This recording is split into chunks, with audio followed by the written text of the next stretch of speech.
kept pushing on, but then you went too far.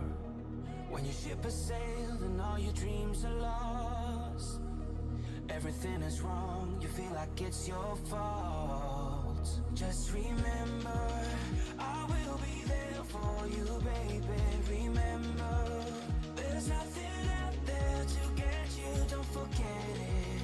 When life throws lemons, just call on me. Just call on me.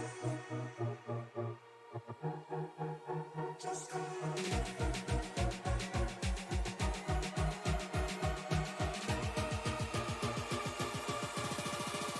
Just call on me.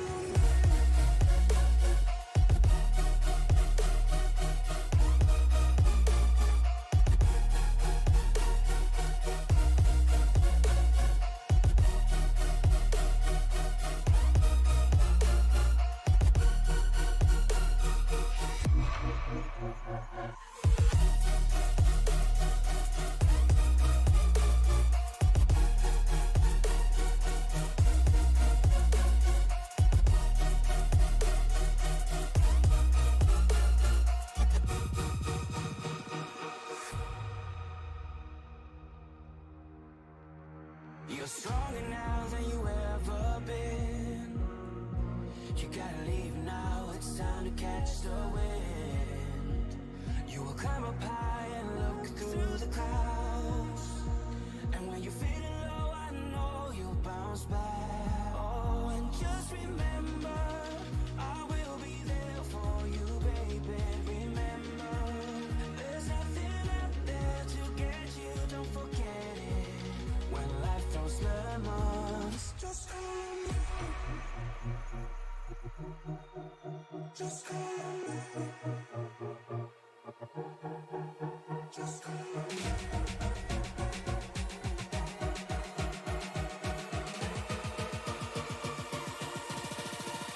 Just call on me.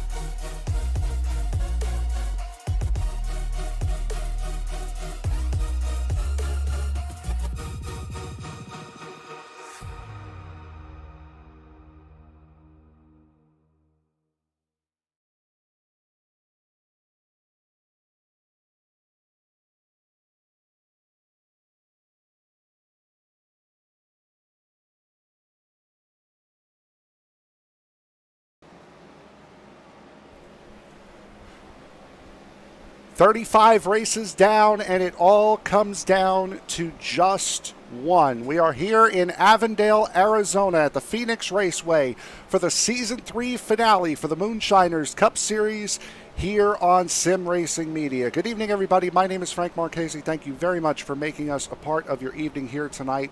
Alongside me, my broadcast partner, David Modespaw. And David, it has been a long, grueling, arduous season for these drivers. Not us, but we've only been here for about a month or so. But for the drivers, it has been a long road, only 1 week off in the middle of this gigantic marathon of a season. It all comes to a close in 200 laps. A long way to go for these drivers, and for some, certainly a relief to know that here at Phoenix, you're finally going to see a little bit of a break after this week, but drivers really putting in the work, and for some of them, this 200-lap race could mean everything. We have our championship 4 laid out. We know exactly what those drivers have in the back of their mind and what they're hoping for today. 200 laps, and we will see who takes home our championship. And again, we were right, and we spoke about this after the race went off air because we got confirmation of who the final 4 were after we had gone off air. Remember, we were kind of in back and forth between whether it was going to be Holden. We thought it was going to be Belmonte, but the points showed it was going to be Holden, and this, that, and the other thing. And doesn't it annoy you when you're right you correct yourself to being wrong, and it turns out that you were right all along. So it will be Kenny Coppola, Shane and Chris Davis, and Justin Belmonte who will be racing for this championship. No stage points on offer here tonight. It's all about where do you finish compared to the other three guys. Drivers certainly having their work cut out for them so far tonight. As the practice laps have turned it down, it looks like that 77 machine brought the car to beat here today. We'll take a look, see if that can hold up in qualifying or not, but certainly the 79 team, the 29 team, and the 6 team are going to have their sights set on that 77, trying to dethrone him from his position atop the leaderboard as it stands right now during the hot laps. Yeah, and Kenny Coppola, it seems as though he's brought that car quite a bit over these last couple of weeks, and it would make sense. Kenny Coppola, the winner of Season 1 here in the Moonshiners Series, so he already knows what it's like to taste championship gold here. Does that put a little bit more pressure on you to go out there and try to hold your trophy, try to retain your trophy, or are you going out there saying, I've already got one? It wouldn't be too big a loss if somebody else were to take this one. Well, they say that 1 could just be luck, but 2 would certainly silence any doubt. So I have no doubt in my mind that 77 machine piloted by Kenny Coppola is looking to silence any doubts, if there were any, from last season about being a champion 2 times in a row. Yep, absolutely. And again, Barry Sanders winning the Winter Series. That happened in between last season and this season. It's not too long before the Winter Series for this league here starts again. We're talking about the Drivers' Championship battles. We don't have the graphic for you, unfortunately, to throw up on screen here, but the Team Championship is well and dusted. Beast Mode Performance Team 1 sitting atop the championship at 16,573 points. Bad Boy Racing comes in second. It's a close second, just 4,900 points between the two teams. So Beast Mode Performance Team 1 certainly has taken down the team championship as we switch over into the qualifying session here tonight. And I can't wait, because this is going to be a big qualifying session for these guys. Qualifying absolutely critical here. The last race of the season, the last time to show what you got. Let it all hang out. This is the last race you've got, and especially for those championship 4 drivers, track position can mean everything going into these last 200 laps and the showdown for that championship trophy. Absolutely. Stephen Gibson, who you're seeing on track right now, is the first one out and the closest to beginning his flying lap. 10-minute qualifying session, as you normally do here in the Moonshiners Racing League. As you're going to be seeing, you saw it this past Sunday in the Cup race, you're going to be seeing these drivers on the flat in turn 1 and 2 here, working, a big knock of the wall there for car 43, but moving up and down that flat turn 1 and 2, trying to find momentum. Some might try to ride the wall, others may try to drive that yellow line, and then there are some that are probably going to try to diamond the corner to try to get as much speed off and down the back straightaway as they can. Drivers looking for any advantage they can get, but as you mentioned, a very flat turn 1 and 2, so really leaves a lot of options for these drivers to search around the track, as you were mentioning, trying to find where their car is most comfortable, and then, of course, where the speed is on the track, as we now take a look at that 77 machine sporting its final playoff scheme, and, of course, coming around the track looking pretty good here today. We'll see what time he can put up.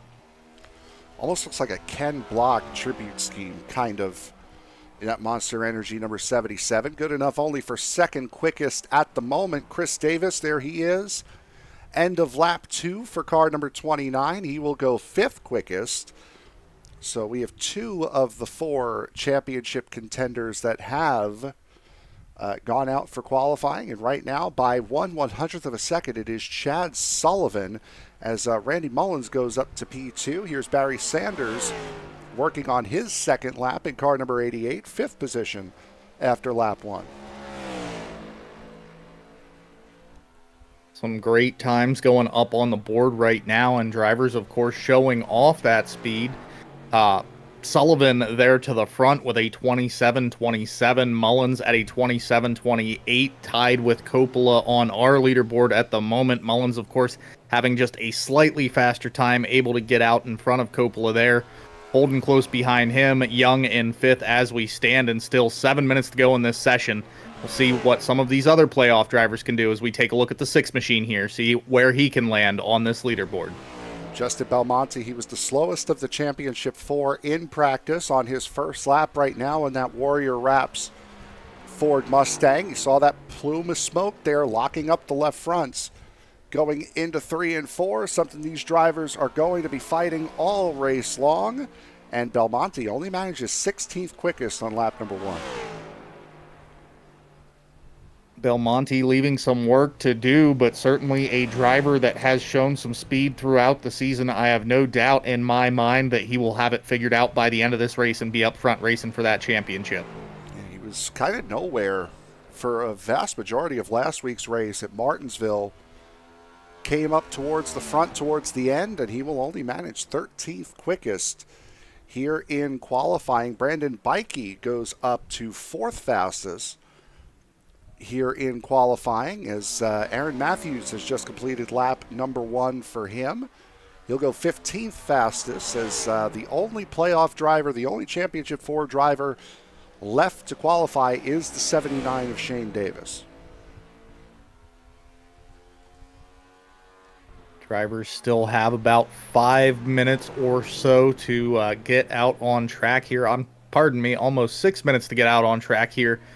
Lay down their qualifying times and get those submitted so that they can sort out the starting order here. But as you mentioned, right now that 79 team, the only one out of our Championship 4 drivers right now, not out on track yet, laying his times down. 10th place for Aaron Matthews. Darren Mullins goes 18th quickest here on his first lap.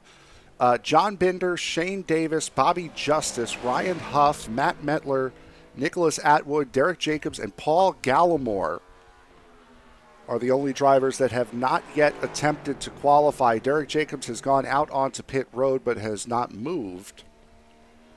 As Mullins' second lap, he will slot into 16th, and now Phoenix Raceway falls silent as we wait for more cars to come out.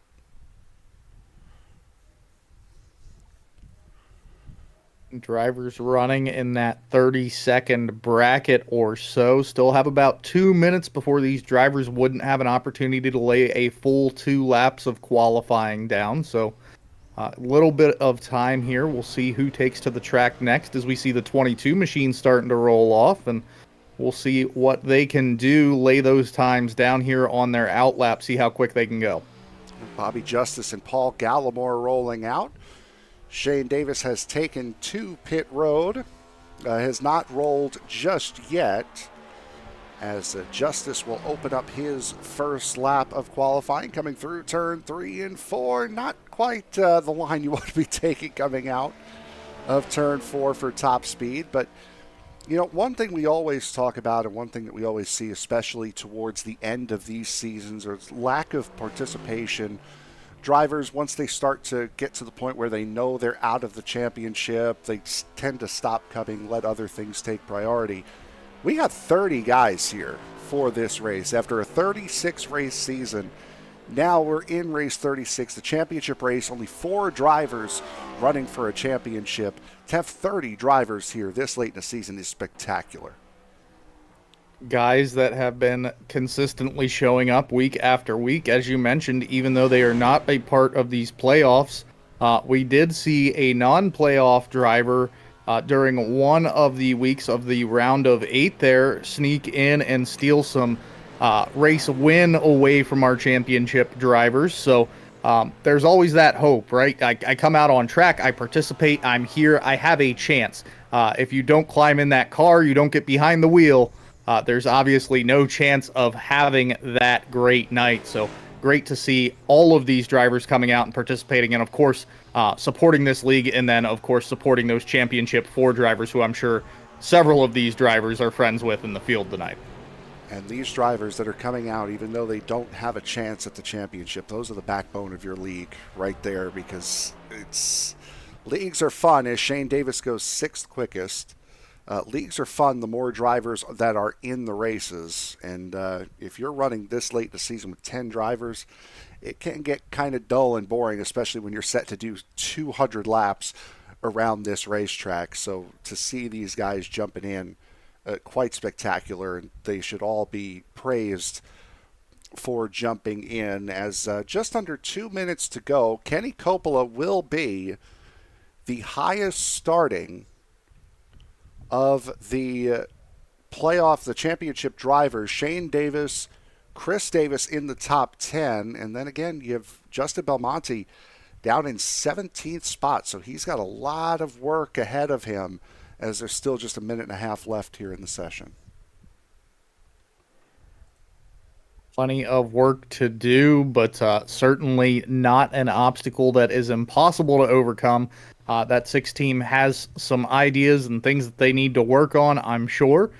So they have plenty of time here over the 200 laps to get those improvements in over the pit stops and make sure that they have everything they need to be up front towards the end of this thing, as we saw last week at Martinsville. It doesn't matter where you start. Doesn't matter where you're at the end of stage 1, stage 2. Come the end of this race, I have no doubt that our Championship 4 drivers are all going to be up towards the front fighting for this position if they can be. Of the drivers in the Championship 4, they have totaled 19 wins of the 35 that have been on offer. Kenny Coppola with 8. Shane Davis with 4, Justin Belmonte, the second most in the series, at 5, and then Chris Davis with 2, both of those wins coming later on in the first win coming in Auto Club, and then the winner of the first race in the round of 8 at Las Vegas to end out his season. So certainly do have plenty of worthy drivers, all of these drivers, very worthy of being where they are here in the Championship 4 tonight. As we are now done with the qualifying session, take a look at the starting grid here for tonight's championship race. Chad Sullivan with a time of 27.279 takes the final pole award on offer this season. Randy Mullins, by 2 1,000ths of a second, comes up just short. He'll sit on the outside of row 1. Kenny Coppola, who came 3 1,000ths of a second short of sitting on the pole, will line up on the inside of row number 2 with Brandon Bikey in 4th position in row 2. Kyle Holden and Shane Davis will make up row number 3 with Warren Young and Barry Sanders in row 4. Wayne Bowen and Chris Davis will make up row number 5. Paul Gallimore and Aaron Matthews in row 6. Row 7 will go to Tim Wortman and Kendall Levrin, with Jordan Schmeets and Steven Gibson lining up in row number 8, David. Row 9, you have the 6-team Justin Belmonte, followed on the outside by Darren Mullins. Row 10, we're looking at Paul Whitley and Jeffrey Taylor there. Row 11, we are looking at Ed Boyles, Jamison Middlemiss. Row 12, Bobby Justice and Darren Mills. Row 13, Nick King and Nicholas Atwood. Row 14, John Bender, Ryan Huff. Row 15, rounding out the field, Matt Medler and Derek Jacobs. 26 through 30 lining up via their iRating after not taking a qualifying time. We'll take a look at the weather conditions here for today's race. We're just shy of 2 o'clock p.m. in sim time. 73-degree ambient temperature, 85-degree track temperature, but we know the sun is going to be going down behind the turn 3 and 4 stands here. Could cool that end of the racetrack down quite significantly by the time this race comes to its completion. And a cool track, something these drivers will be very happy to see at the far end of that track. as that slight banking really doesn't offer a lot of grip, but the cooler temperatures will really add some grip into this track and give those tires some relief. Absolutely, and we'll see if we go green here this time. Yes, we will. So Chad Sullivan will lead them down the long wait into the Geico restart zone. 35 races in the books. Just one left to go. 200 laps remain here in Season 2 for the Moonshiners Cup Series.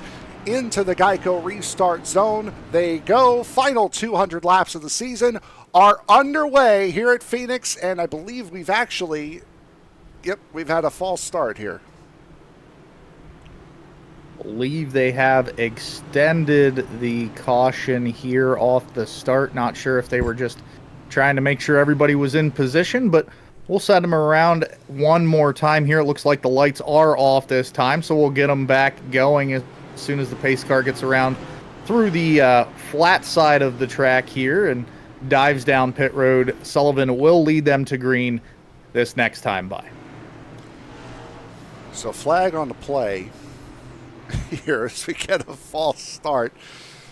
Just wanted to add another lap to it, and unfortunately that will, because the race technically went green, that will take a lap off of the race total, so it'll now be 199 laps of green flag racing here in the season finale.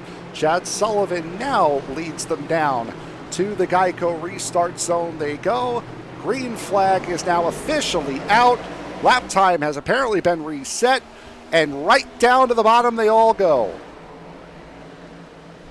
Diving down through the dog leg, heading towards turn 1 and 2. 77 on the outside of that 21 machine right now. Sullivan trying to hold off Kenny Coppola. Coppola, of course, hoping to get that lead early, get out to that clean air, and keep his playoff dream alive and getting that championship back-to-back. Coppola did not waste any time as he wiggles coming out of turn 4. That will keep Chad Sullivan in the race lead here, but only for the moment. As Coppola, we saw how quickly he got past Randy Mullins, as Randy Mullins is doing a complete backslide here, going from second all the way now fighting for 7th with Wayne Bowen in the 78. Front of this field getting very aggressive very early, still 2 by 2 as we're watching some of these drivers fight for positions within the top 10. That leaves the Davis brothers there, 79 and the 29, back in 9th and 10th right now, looking up through the field. And of course, a lot of these drivers, as I said, racing side by side as a playoff driver. Not something you really want to see here at Phoenix, trying to work your way up through. No, certainly not, as we ride on board here with Chris Davis, brother Shane right in front, as Kenny Coppola has not quite gotten the lead just yet. Sullivan still very much holding on. As we'll take a look back up front, there is Sullivan holding the middle of the racetrack, and that is one nice thing about the new repave here at Phoenix. There are multiple lines you can run going through 3 and 4. Couldn't really do that on the old configuration, the older pave. Now certainly there are options down in turn 1 and 2. A nice and wide track, giving these drivers plenty of opportunity to search around where they feel the most comfortable in running, as we see a car in the background there just clipping the wall. But these drivers, as mentioned, plenty of room to run on this flat side of the track, and then of course heading back down to the other end of the track in turns 3 and 4, keeping that nice repave going. Drivers can really find some momentum both on the low side and on the high side as long as they can manage the throttle. Battle for 4th here between Brandon Bikey and Wayne Bowen. Bikey on the outside in the 1, Bowen on the inside in the 78. Top 3 have gotten away. Chad Sullivan, Kenny Coppola, and Kyle Holden. As Bowen appears as though he will gain the position.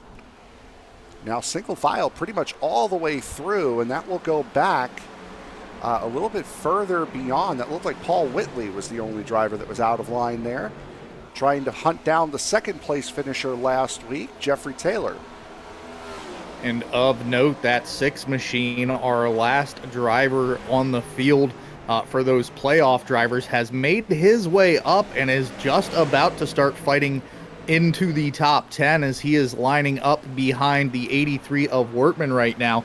Up a couple of positions, as mentioned, up 4 positions from the start. Really getting some work done early, of course, probably taking some adjustments right before the start of this race. +5 from where he started is Justin Belmonte. As we'll take a look a little bit further up, we saw Shane Davis starting to make some moves, opening the door for his brother Chris. As the brothers Davis will work their way past not only Paul Gallimore, but Warren Young, pole sitter and third place finisher last week in the memorial race for his father in Martinsville. Put on one heck of a show, did Warren Young in that 8. As he's now gotten passed by both Shane and Chris Davis, move those two up to 7th and 8th. Drivers, of course, starting to get a good feeling for this racetrack. Couple of green flag laps down and understanding exactly how that car is going to handle in that dirty air. All of our playoff drivers have been fighting that condition so far. Right now, that 21 machine of Sullivan still able to maintain the lead over the 77 of Coppola, followed closely by Holden as our first caution flag comes out. Looks like it's going to be the 4 of Nick King. There he is, coming out of turn 4. Watch getting back up on the banking.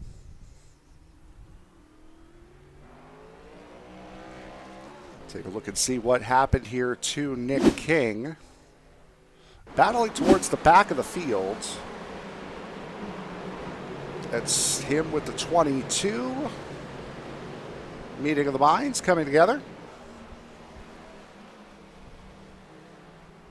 Nothing too detrimental, but that will be caution number 1.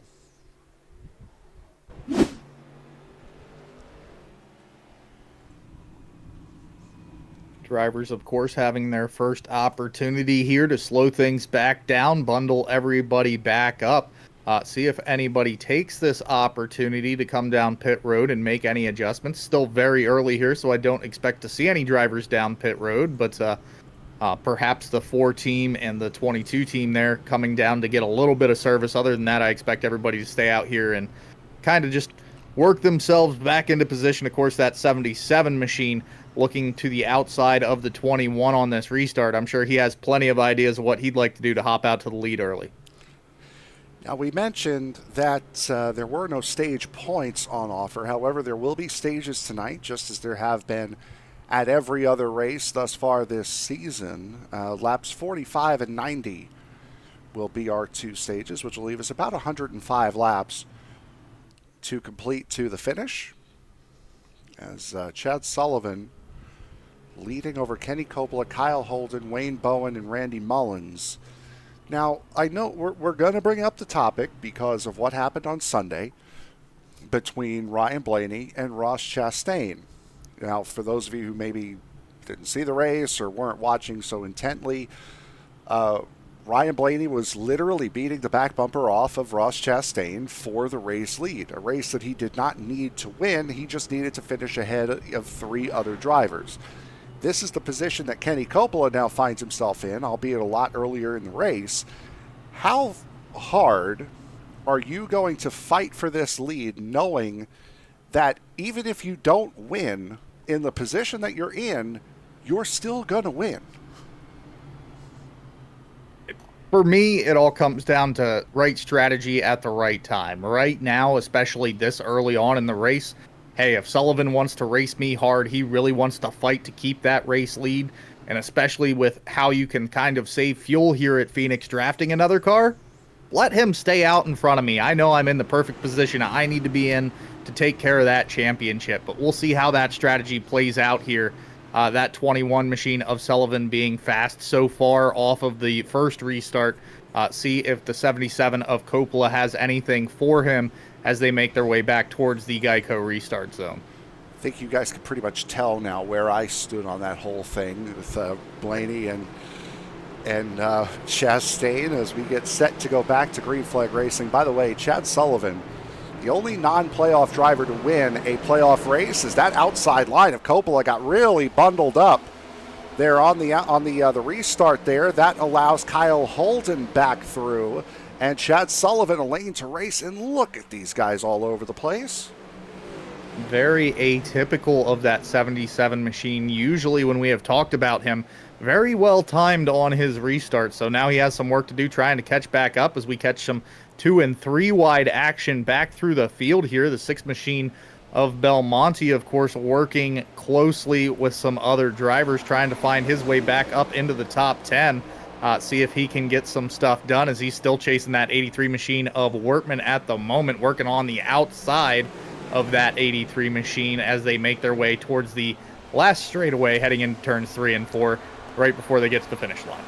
Making it look a lot easier than the Truck Series did this past weekend is Belmonte getting past Tim Wortman, who is the second fastest car in practice, was that 83 on the bottom. That will move Belmonte up into 11th position, as now looks like a battle for the race lead, or at least they were offline with each other.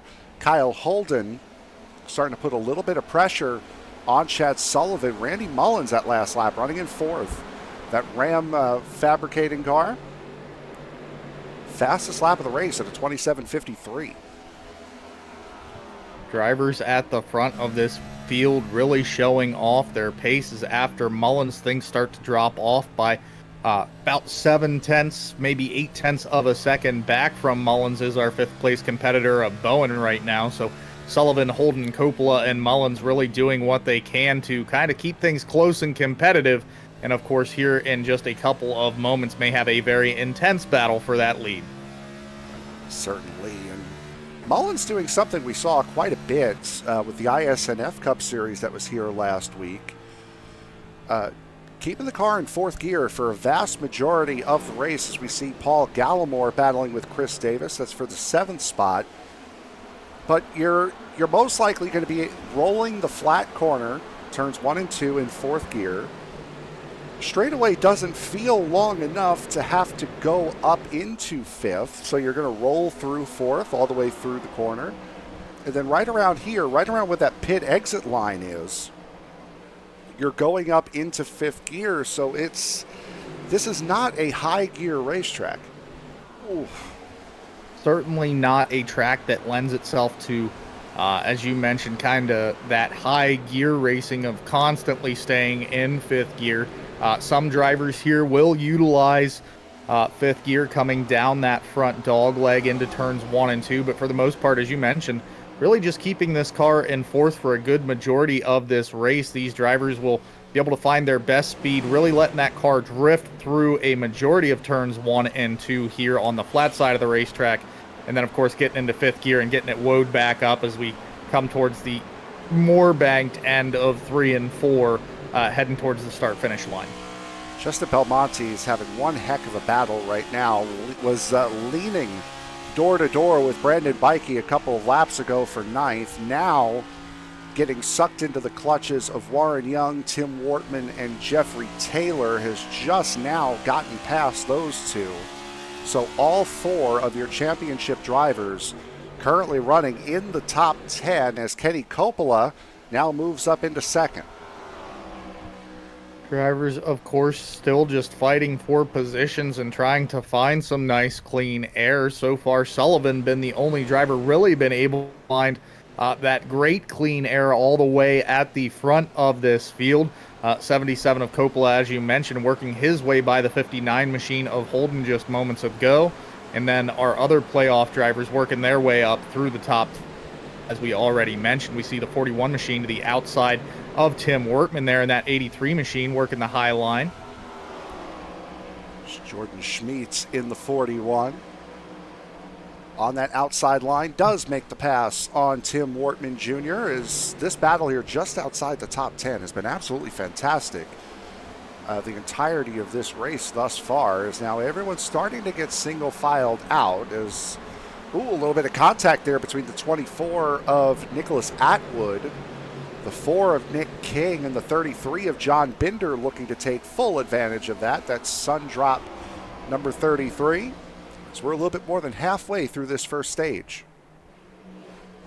Of course, as you mentioned, a lot of good, close, tight racing happening from the mid-pack on back right now as we see a couple of drivers trying to gain those positions, getting out of line, and then hopping right back in when they have the opportunity to do so. That would be the 88 machine of Sanders, Right now, jumping back to that battle 3 wide, 2 machine, the 22, the 16 machine, heading to 3 and 4 across the start-finish line. These drivers, even at the back of the field, know that there is something on the line today, and they want to be a part of it. I'm going to show you a replay right now, and I want you to explain to me how these two didn't wreck. This is Bobby Justice and Darren Mill, or the 16. Look at these two leaning on each other, almost running over the back of Nicholas Atwood.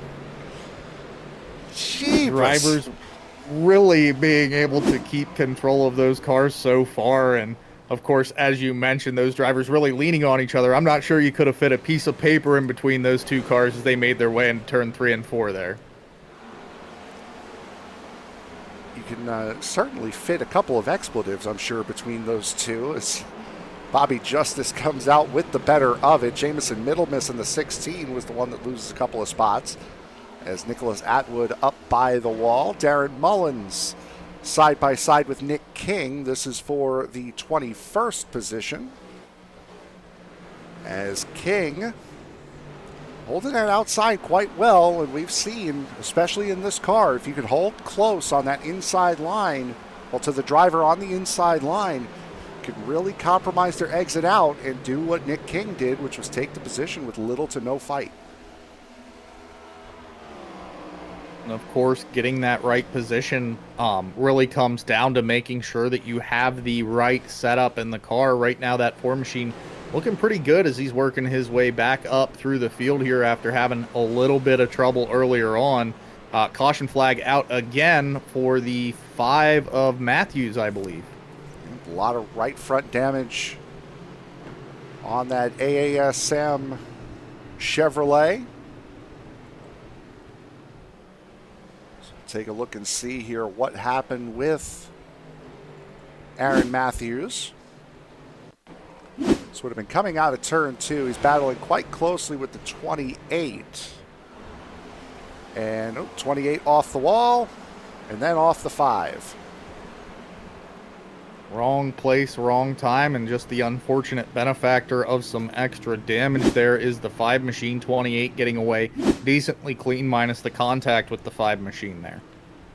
It's Kendall Levering in the 28. Chris Davis, the first and only of the playoff drivers to come down pit road here. A lot of the drivers towards the back of the pack, as you could imagine, the 2 drivers that were a part of that incident down pit road. Darren Mullins, Paul Whitley. There he is in the 74. Darren Mills, Nicholas Atwood, John Bender, Matt Metler also coming down pit road. There they go rolling off. 30 drivers expected to start the race here tonight. Only 29 did. Derek Jacobs in the 27 did not make the appearance at the start. So only 29 drivers here for the race tonight as we're under our second caution, 30 laps into the season finale. Drivers coming back along and looking to get reset, as I believe we will watch the lights go out on the pace car here. Big story tonight, of course, being the championship. That 21 machine of Sullivan says that he is not willing to give up this lead. He's been closely followed by that 77 machine all night long. Of course, Sullivan being the only non-playoff driver to snag a victory so far in this playoffs. Seems like he's looking to do it again and see if he can do it here at the championship race and possibly frustrate that 77 machine of Coppola, who has been running in second so far behind him each time the caution flag has come out. It would be his second playoff win. So take a look back at Kyle Holden, currently holding the 3rd position there. It would be his 3rd playoff win for Chad Sullivan if he were to collect the win. The first win he had was the last race in the round of 16. Did not make it out of the round of 12, but won the middle race in the round of 8 at Homestead, and has led every single lap thus far here tonight as he's off and running again. off and out to a great start yet again, giving him the advantage over that 77 of Coppola, but Coppola off to a bit of a better restart this time, able to maintain that second place spot off the restart, as we see plenty of our drivers still heading 2x2 into turns 3 and 4 as they start to get it sorted out from the front of the field, working their way back, starting to get single file again. It's Paul Gallimore and Brandon Bikey, for the most part, battling side by side, as Randy Mullins comes swinging up across. Another driver that could not make it out of the round of 8. Randy Mullins had a couple of very good runs in that round. Currently occupying the 6th position as Chad Sullivan is side by side. This time he's on the outside of Kenny Coppola, looking for the race lead. Sullivan leads the lap, but Coppola not shying away. At 21 of Sullivan, looks like he will have the fight on the outside. See if he doesn't get pinched up too far here, as Coppola just sneaking in and out, as you can see on the leaderboard there, getting that bumper just barely out in front of that 21 machine. The 77 looks like he's going to be clear enough to slide up across the nose, get his first lap led today here at Phoenix.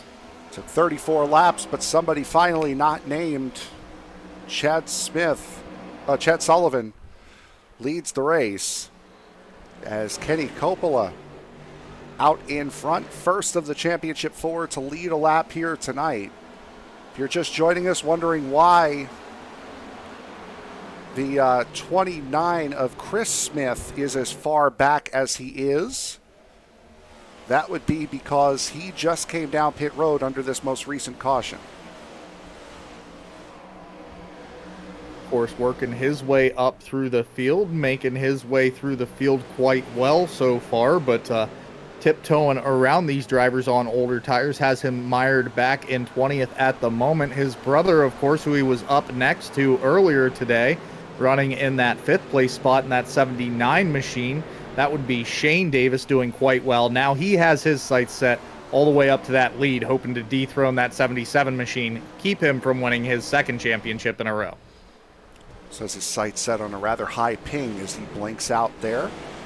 Jordan Schmeets looking to the inside of Warren Young. That would be for 9th. Just ahead of Justin Belmonte, and you see that pink Toyota number 29 getting into the back of the 28, it would appear, of Leveren. Going into turn 3, that is Chris Davis, currently running in 18th spot.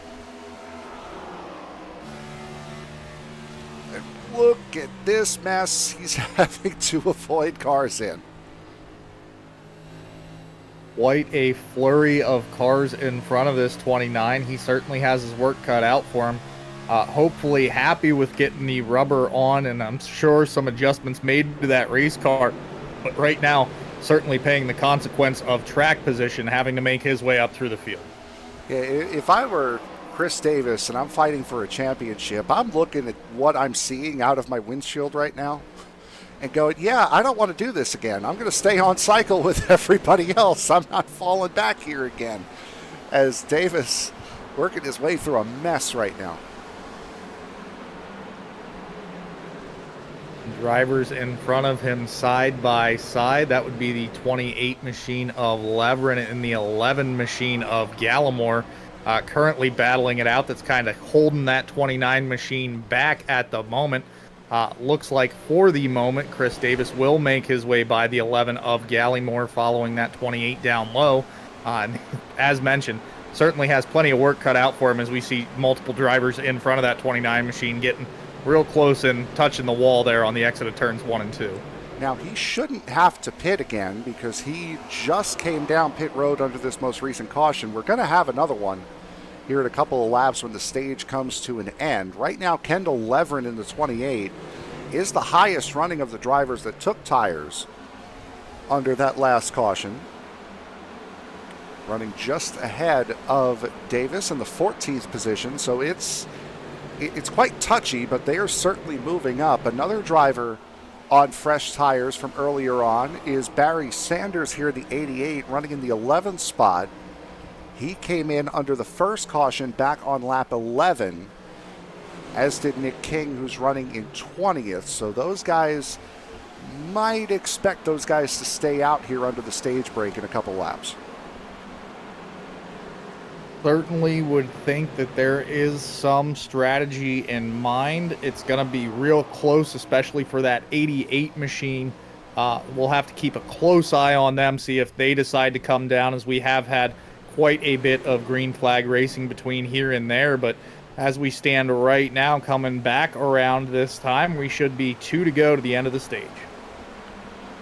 Shane Davis took a look to the inside of Wayne Bowen. Did not quite work out. Kenny Coppola, by the way, has checked out 1.3 seconds ahead of the field. Again, no stage points on offer, so he can win as many stages as he would like. Doesn't help him is Kendall Leveren to the outside of Barry Sanders with Chris Davis. Very keen observer close behind.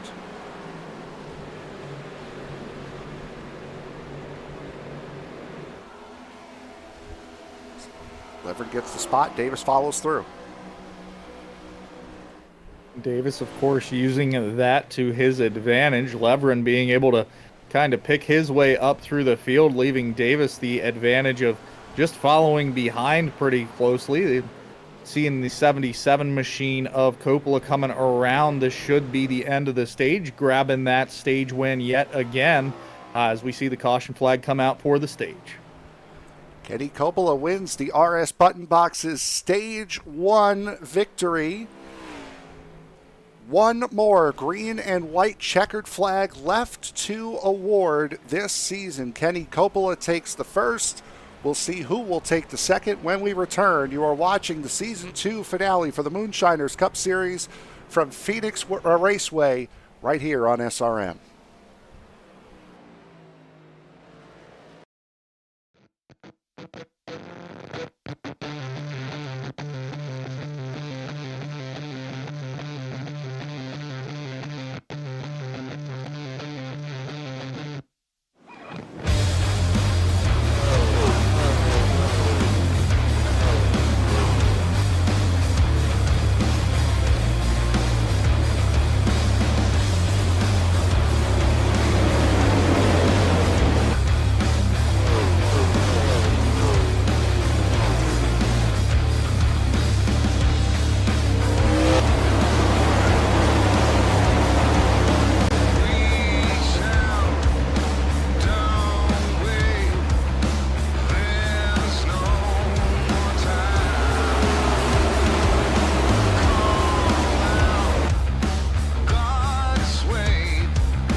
Back here at Phoenix Raceway, and pit strategery wreaks havoc for one of the championship 4 drivers. Chris Davis takes a 2-tire stop and gets out of pit road in a race with Kenny Coppola, who sped coming off of pit road. He will restart back in the 26th position from the race lead. And just like that, having to give up that great track position, you see how quickly it can change here for these playoff drivers. So something we'll definitely have to keep an eye on. Right now, though, that 29 team, very happy with where they are sitting. They're the control car for this restart. On the outside of them, the 21 machine of Chad Sullivan. Of course, he's no stranger to being at the front of this thing. Have to see how it plays out, see if that 21 team of Chad Sullivan can get back out front. But Chris Davis doing a great job to get that win off of pit road. As far as the championship 4 go, it is Chris Sullivan, P1, Justin Belmonte, P6. As the green flag comes back out. Again, look at just the middle of this field, fan out. 4 Drivers wide. making their way 2 and 3 and 4 wide coming into the dog leg here. Of course, those drivers getting a real close at the back of this field, where 77 of Kenny Coppola is all mired up at the moment. But our story right now, that 29 team of Chris Davis leading some laps here, getting out to a great jump over the 21 of Sullivan and the 59 of Holden, who are currently battling it out for that second place position behind him. Yep, with Wayne Bowen in very close tow there in the 78. Kenny Coppola and Chris Davis, as Paul Whitley has a moment, is up in the wall in turn 1. Keeps it straight, keeps it rolling, so we will stay green. There is Kenny Coppola running in the 22nd position. Just behind him, Shane Davis running in the 23rd position. I believe he may have had a speeding penalty coming off of pit road as well. No reason why he would be back there. Had a normal pit stop time. As a big wiggle for Kenny Coppola somehow saves that car. Big wiggle, and it looked like a little bit of lockup trying to save that car. Certainly going to affect the wear on those tires of that 77 machine. Have to keep an eye on that. Of course, checking up the 79 machine of Shane Davis behind him as well there as they were coming to the exit of turn 2. Boy, you saw how loose he got coming out of that dog leg. Somehow, some way, able to save that. We'll watch it from above just to show you how out of shape he got. Coming out of the dog leg, big wiggle and a full lane and a half slide from the 77. That could have made it from bad to worse here in this race, as Kyle Holden has jumped up to the race lead. Wayne Bowen now looking for second on Chris Davis. Might not be in the race lead, but he is in the championship lead. Davis, of course, knowing that these drivers are racing very quickly and racing very hard, knowing exactly where he needs to stay to keep his championship hope alive, knowing that the 6 machine of Belmonte is his next closest competitor a few spots back. There is Justin Belmonte still running in the 6th position there in car number 6, that Warriors Wraps Ford Mustang. Just had a moment with the number 38 of Ed Boyles. Let's take a look and see. This is again coming off of the, that's, you can go on the apron, you can go on the racetrack, but you can't straddle the two going through the dog leg. That's what happened, and that's the result if you do. Certainly a spot where this car loses a lot of handling trying to straddle those lines. So learning a valuable lesson there of where you don't want to run this track. And, of course, getting that car back around, keep going straight. Green flag stays out, and we will keep that green flag out for the moment. As these drivers are still battling side by side, 2, 3 wide back towards the back of this field. Keeping an eye on the 11 machine right now. That would be Gallimore and Wortman, who were just battling it out side by side, followed closely by Barry Sanders back there as well. These drivers really all through the field just battling for every position they can get right now. It's fantastic racing here today at Phoenix. And we mentioned strategy there at the end of that stage with drivers who came in on lap 30. Everybody who came in to the pits during that first stage came in under the stage brake. So everybody is on the same pit strategy as far as fuel goes. Some of the drivers, like Chris Davis, like Darren Mullins, who came in under the previous caution, only took 2 tires. So there are a couple of drivers out here with 2 tires, but everybody did come in under that last stage brake. Everybody taking advantage of getting a little bit of fresh rubber in some form of it or another on their race car. And of course, taking some time to make some adjustments as well. Of course, that playing very well into the 29 teams advantage coming off of pit road, getting them the lead here to restart the stage, now finding themselves in 4th, a couple spots up in front of that 6 machine of Belmonte. Kenny Coppola, of course, suffering some pit road issues, having that penalty, finds himself currently running in 17th, and then followed closely by Shane Davis in the 18th position right now. Those drivers trying to work their way back up to the front of this thing. Seems like whoever's around Paul Gallimore, whether it be himself, Tim Wortman, or now just recently Stephen Gibson, whoever's trying to get around that 11 car finds themselves in the wall coming out of either turn 2 or turn 4. Not that Gallimore's putting them there, but just you're trying to get by the guy. It is hard to pass around here. It's quite a test to be able to get around these guys quickly, that you tend to jump over the line a little bit, and that's what everyone seems to be doing, especially coming out of turn 2. You know what it is, Frank? It's that yellow paint in the sunlight. Yep, all those drivers coming around trying to get close to it and just catching a glimpse of that bright spot in their mirror. Of course, I kid. Could be a variety of things for these drivers, especially when they're searching around trying to find some clean air and some clean lines. So something to keep an eye on, but drivers doing a great job, as we mentioned, doing some side-by-side racing and, of course, getting nice and close with each other as they make their way through these turns. Boy, Darren Mullins having to peel a little bit lower coming out of turn 2, because coming into turn 3, here comes the sun.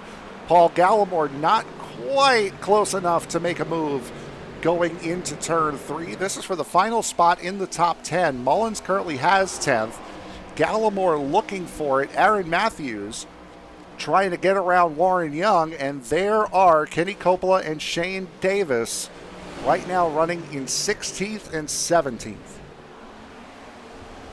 Of course, those two drivers no strangers to the front of this field, as they were well into the top 10, and both of them running in the top 5 earlier on today. So, of course, pit road mistakes causing them to fall back towards the end of this field on the restart, and now working their way back up, taking them quite a bit of time, as we've seen Holden, Bowen, Sullivan, Davis kind of up there fighting for the lead right now. Holden able to take that lead and continue to lead this thing. Bowen really not able to keep up with Holden at the moment. Holden almost out to a full second lead. Sullivan in 3rd. And then, of course, for our championship race, still have Chris Davis holding that 4th place spot.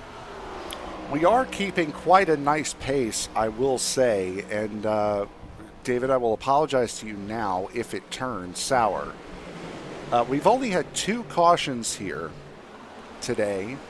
We have not had a caution thus far here in the second stage.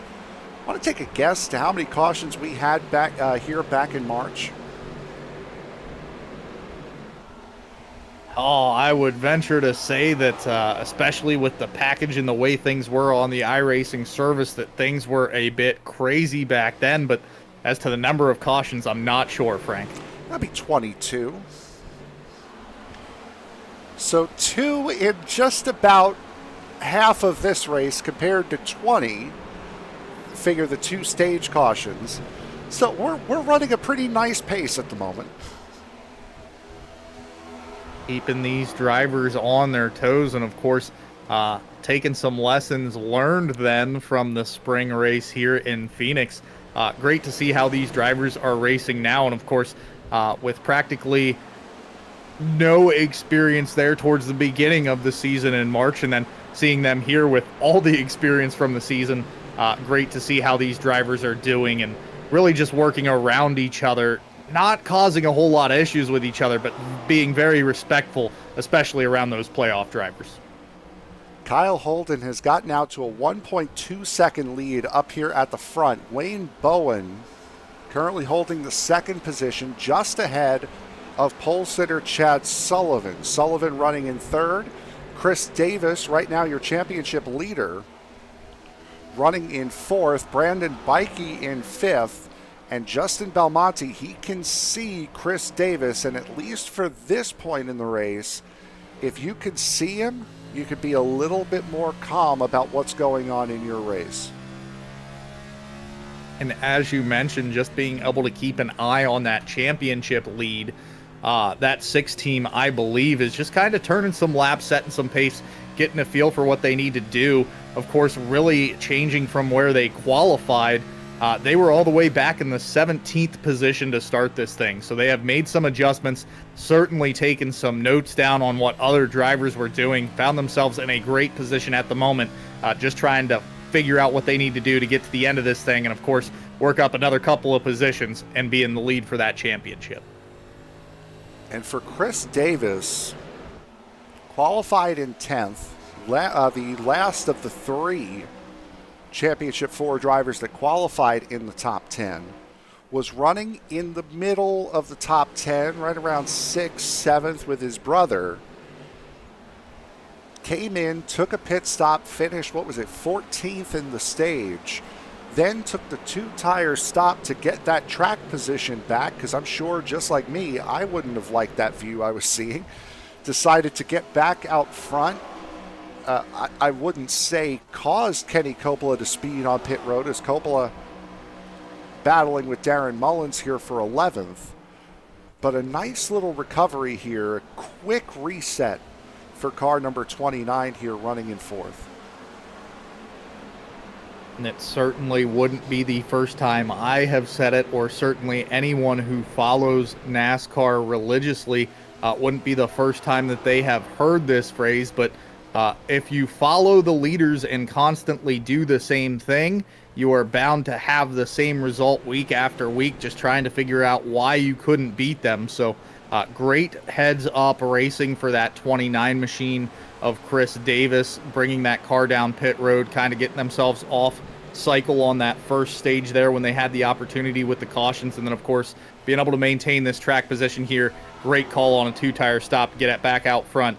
And right now effectively hold the championship lead. Another thing we talk about quite a bit is how Chevrolet is so dominant here on iRacing, whether it's the Cup Series or the Xfinity Series or even the truck. The Chevrolet, because it was all that was on offer for so long, has been so dominant, and Ford being number 2. Rarely do you ever see the Toyotas out to play. There are 6 Toyotas in the field here tonight, 4 of them running in the top 5. Holden, Bowen, Davis, and Bikey, all in the top 5, all in Toyotas. The other 2, Stephen Gibson running in 14th, and Ryan Huff up 10 spots from where he started, running in 18th. Those Camrys are putting on quite a show here tonight. And of course, of note, mentioning that those Chevys were so fast for so long, highest running Chevy in the field right now, that 54 machine of Mullins all the way back in 7th. Make no mistake about it, the driver of that 54 machine is quick. He knows exactly what he is doing with that Ram welding and fabricating Camaro. We've seen him quick in multiple races this season, so not to the discredit of anyone or to that 54 machine, but really right now those Toyotas, Fords, a couple of them hanging around at the front of the field, really showing off their speed today here at Phoenix. Up on the timing and scoring pylon right now, you're seeing the fastest lap that each driver has set here tonight, as Justin Belmonte has his hands full with Randy Mullins right now. Jordan Schmeetz is right there as well in the 41. Kenny Coppola working his way just outside the top 10, running in 11th. I haven't spoken much about Shane Davis. We've seen him quite a bit here during this race, but we're usually talking about Chris Davis, or we're seeing Kenny Coppola just in front. Shane Davis has had quite a run here in this postseason as well. He won the first 2 playoff races at Darlington and Kansas, took the pole for the first playoff race, has a good 7 wins on the season. So Shane Davis, he's had quite a run to get to this point as well. Certainly a great season, and pieced it all together, as you mentioned, to make his way here to the Championship 4, and running quite well in the early stages of this race. Again, out of our Championship 4 drivers, I truly and wholeheartedly believe that any one of them has the capability, the know-how, the racemanship to really find themselves in the fight for it at the end. And as I say that right now, not more than 10 positions separate our Championship 4 drivers. Coppola and Davis, Shane Davis, of course, fighting their way up through the field. Chris Davis and Justin Belmonte just kind of holding on to their spots, but everybody doing a great job so far in Stage 2, really showing their racemanship and doing what they need to do to be in the right position as we're starting to tick down the laps here towards the end of Stage 2. And then really start looking ahead to Stage 3, where that final checkered flag is really going to matter for these guys in that 105 lap run. We have had a couple of changes up here towards the front. Kyle Holden has seen his 1.3 second lead evaporate. It's now 0.3 of a second to Wayne Bowen. Chris Davis has gotten around Chad Sullivan in the 21, now getting past a couple of lap cars. Matt Mettler a moment ago, now lining up Ed Boyles in the number 38. So Davis now up to 3rd, Bikey up to 4th, Sullivan back to 5th. Justin Belmonte has lost a couple of spots as well. He's lost out to Randy Mullins and Jordan Schmeets, as Belmonte now sits with Tim Wortman in tow. This is a battle for 8th between these two, and there you see Coppola and Davis lurking behind, but right now it is Chris Davis's championship to lose with just 5 laps to go before the end of Stage 2. Drivers seeing their longest green flag run here, so of course trying to learn as much as they can about that older wear on the tires.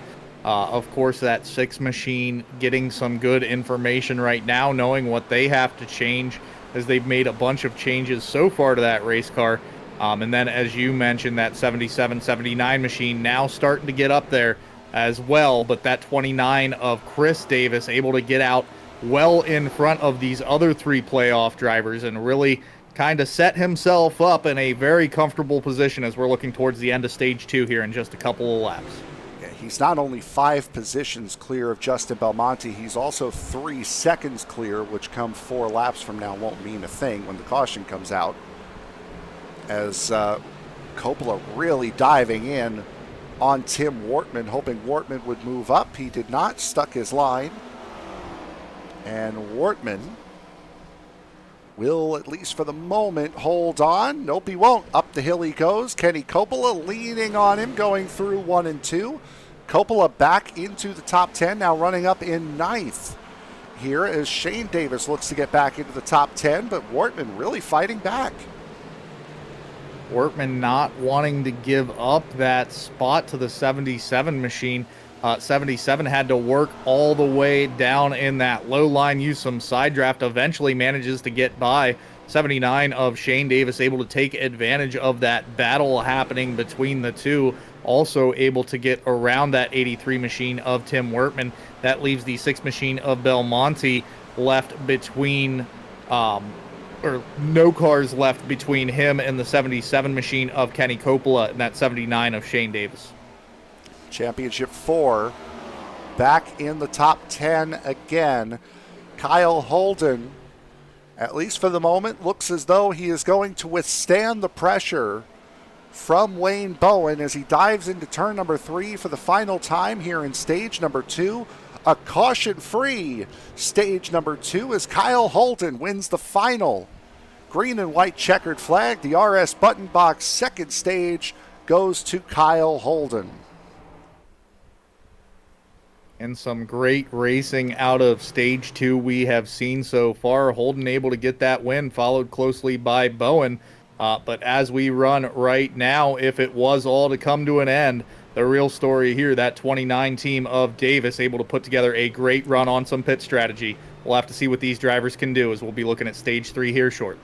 Yep, we saw what happened in the stage pit strategy last time through. We get to do it again as we'll have about 105 laps to go here in the season.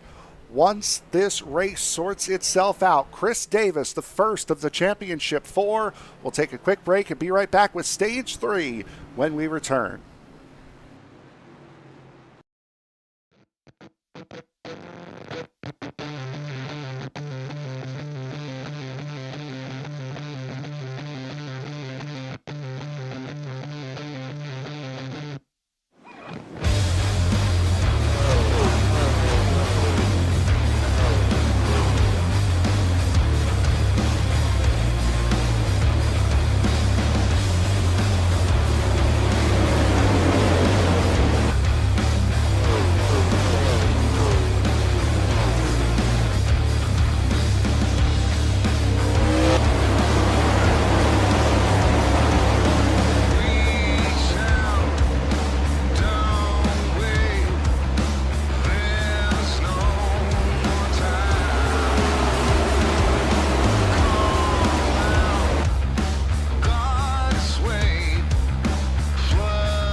Back here at Phoenix Raceway, the final 105 laps for the Moonshiners Racing League Cup Series about to begin. Kyle Holden on and off pit road first, gets a good jump through the restart zone. Same could not be said for Wayne Bowen as Chris Davis jumps up to second place.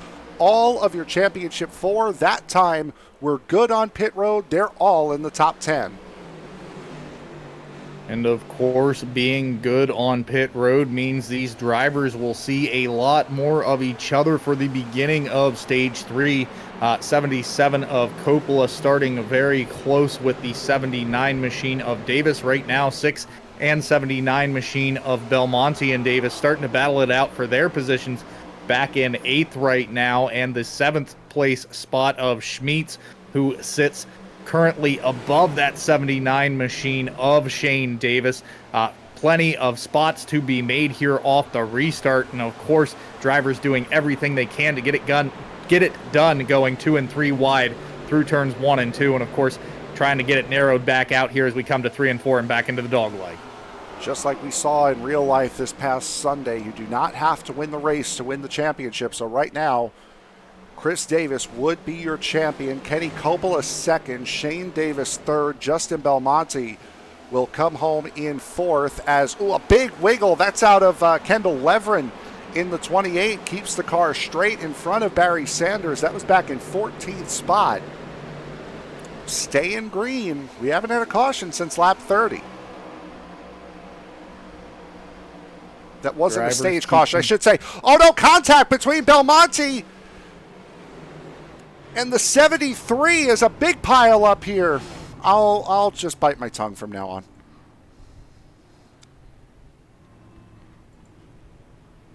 Jordan Schmitz backwards. Man, no sooner did I get the words out of my mouth. Drivers getting everything sorted out. We'll have to take a look for sure. See what might have caused that 79 to get loose, but I believe the 79 getting loose just checked everyone else up.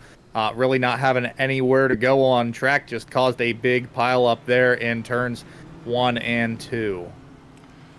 It started with contact between Belmonte and Shane Davis going into turn 1. Oh.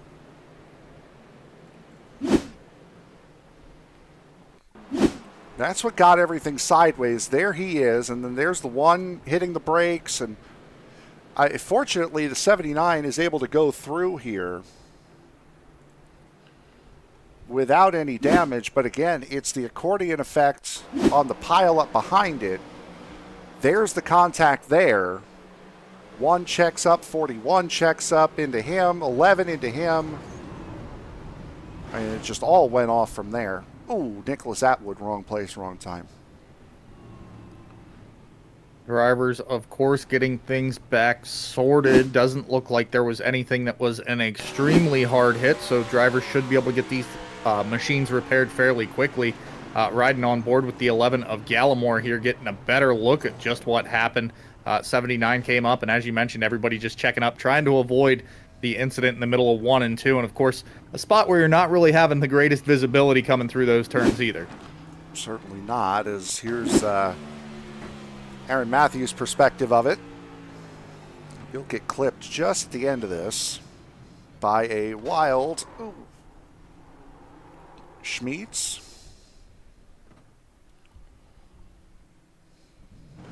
Ends up going backwards there. As take a look here from the back of Jordan Schmitz.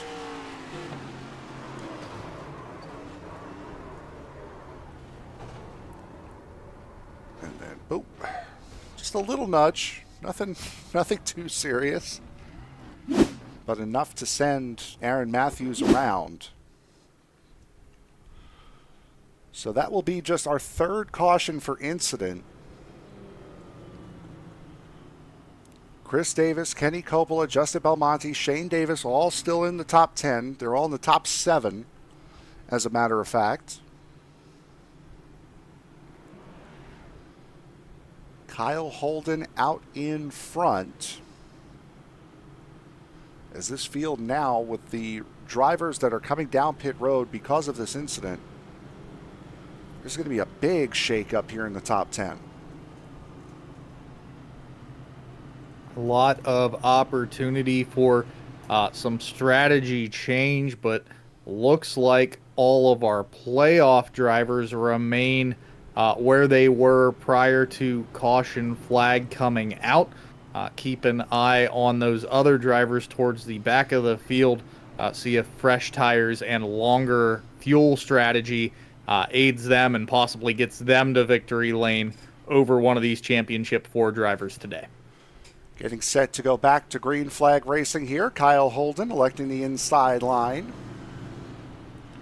here for this restart, as Kenny Coppola is as close as he has been to the front since the end of the first stage. Justin Belmonte is as close as he's been to the front all day, period.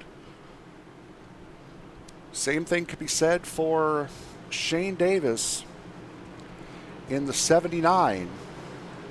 2 Championship 4 runners on the outside, 2 on the inside. As the green flag comes back out, outside line once again doesn't get the greatest restart. And they're 3 wide again going through the dogleg. Drivers trying to get all the positions they can on that restart. Of course, much more important for that 29 machine of Chris Davis now, as very, very close behind him, that 77 machine of Kenny Coppola is lurking, giving him a mirror fool at the moment as they dive into turns 3 and 4. Yeah, that's not very, very close. That is about as danger close as you can get right now between the 29 and the 77. As there you see just the run, the roll through 1 and 2. Coppola so smooth, not really moving up a lane. And then that big dive into the corner out of that Dodge Charger. Playoff drivers currently holding positions 2 through 5. Davis currently showing the way. Coppola and Shane Davis being the middle drivers. Belmonte doing what he can, running quite well, as mentioned, starting towards the back of this field today, doing a great job getting that car all the way up to 5th, see what he can do to get things done and move his way up a couple more positions, see if he can really battle for the lead of this championship here today. Cars working their way through. Boy, that was Nick King getting quite close to the wall there. Nick King, or pardon me, that's Kendall Levrin in the 28, battling with the 23 of Jeffery Taylor. And Taylor, a second place finish last week at Martinsville. Look at Chad Sullivan try to make the move work on Ryan Huff. Almost got him into the wall. Definitely got him loose, and I think because the only reason why there was no wreck there is because Sullivan let him go. Letting him go, and of course some great driving by both of those drivers after the contact to maintain those vehicles, keep them straight, and the great heads-up driving by the drivers behind them, giving them room to catch that, keeping the green flag out here. Let's go back and see it one more time here. A little bit better view and a little bit farther along than that. Oh, there was the contact. And third time lucky. We went way far back here, but we'll figure it out. Good run out of the 21, it looks like, coming out of the corner.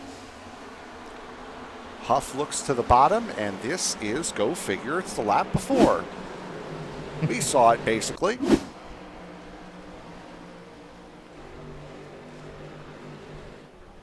Battle up front. 90 laps to go when we cross the line. Kyle Holden, Chris Davis, Kenny Coppola. That's your 1, 2, 3. As you can see on the timing and scoring tower, your playoff 4, second, third, and fourth. The second, third, fourth, and fifth. Drivers doing what they can right and now to try to get an advantage over each other. Right now, Holden, the one non-playoff driver, really standing in the way of these championship drivers. Kendall Levering back up. Flag out, some big hits coming down that straightaway towards 3 and 4 here. 28 of Kendall Levering with Jeffery Taylor in the 23. Popped out right in front of the 2 of Darren Mills as he's still trying to get that car turned around. Some heavy damage to these race cars. Saw at least one or two cars having some broken wheel issues.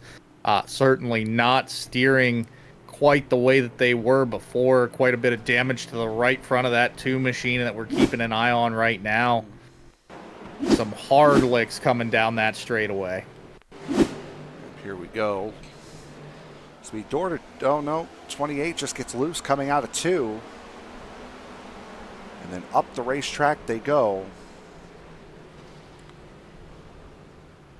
It looked like Young trying to avoid it. Looked like he was going to go to the outside.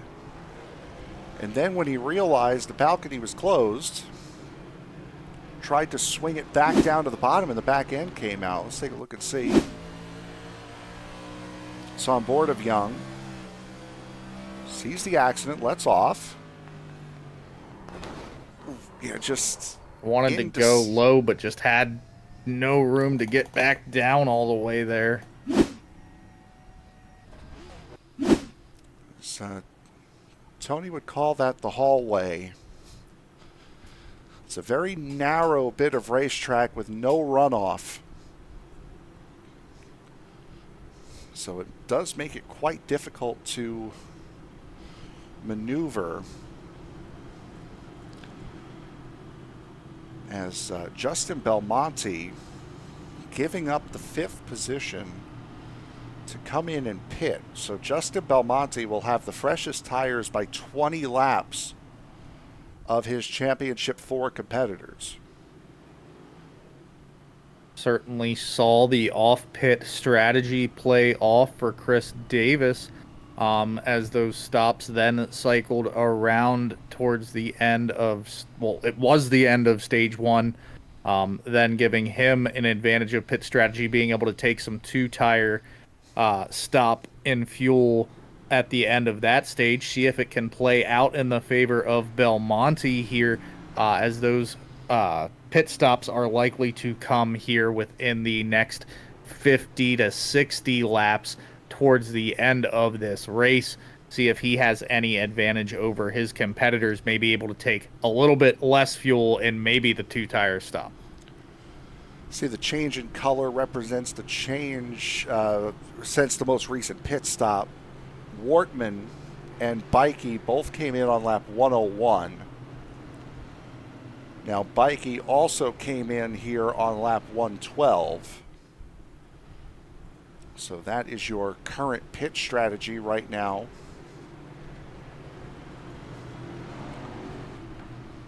With your top 10 here at the moment.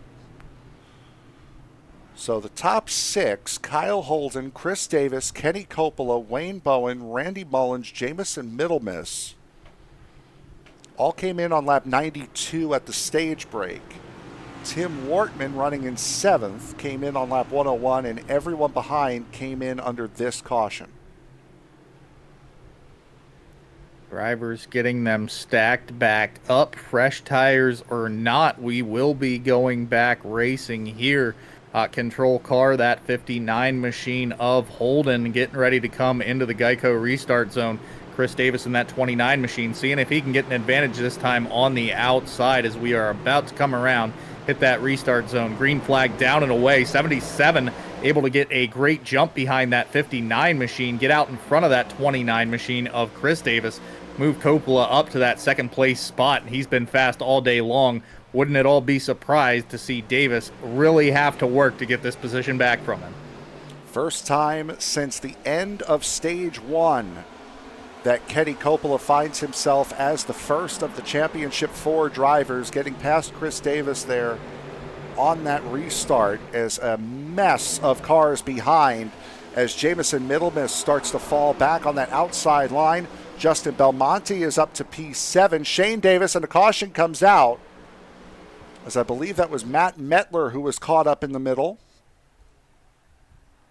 Some trouble on the merge coming up from the dog leg. Looked like they were 4, maybe even 5 wide at the time. Cars just getting into each other, trying to narrow it back down on the entry of turns 1 and 2.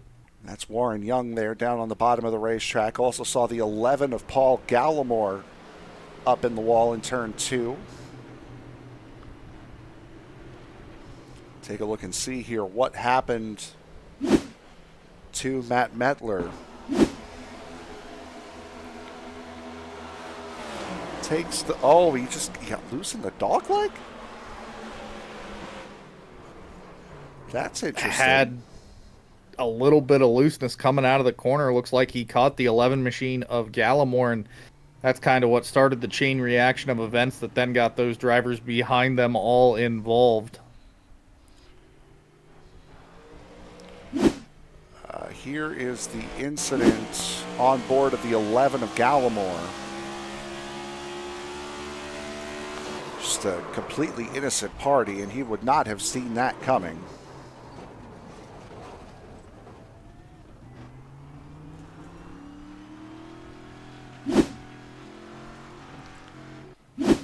So more pit stops here.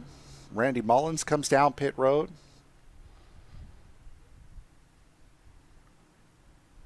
I mean, like I said, we saw earlier on an example of what happens when you straddle that line in the dog leg. You can do it in turns 1 and 2. You kind of do it in turns 3 and 4, but the dog leg, you absolutely cannot do it.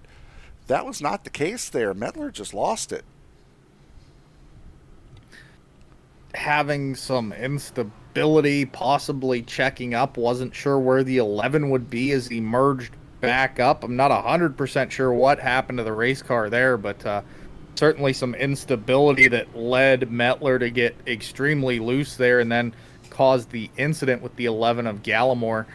Something we'll have to keep an eye on, just make sure that there's not an issue there in the track. Everybody else seemed to make it through that section okay prior to this, so I think it was just a little bit of driver error, maybe a mental mistake there.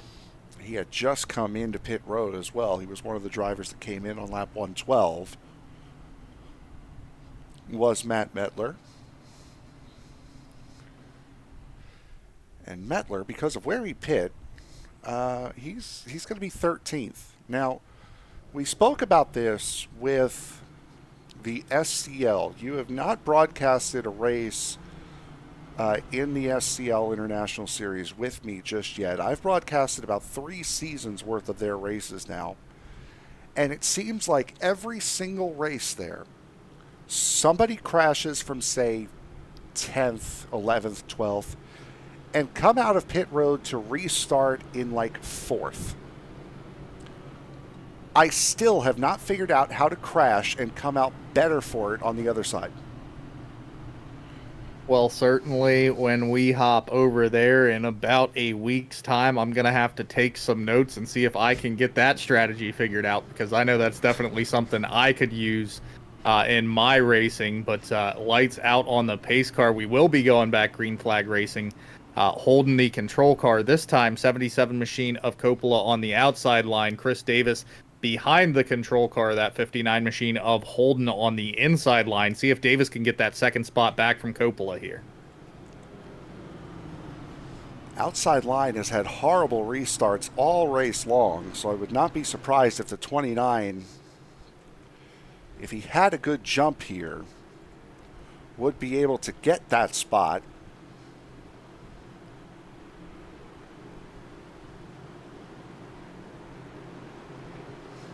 Kyle Holden and Shane Davis are not in the, Chris Davis, I should say, not in the same chat. Davis, both Davises and Coppola are, as Coppola doesn't get too bad a restart. It's actually Wayne Bowen, the second car on the outside line, that stacks up the lane. 77 of Coppola able to get something figured out there. Had a great restart, unlike we have seen out of the other drivers in that high lane so far today. And of course, that leaves a whole flurry of drivers 2 by 2 behind our top 3 drivers at the moment. Tim Wortman making his way to the outside of Shane Davis, trying to take over that 4th place position.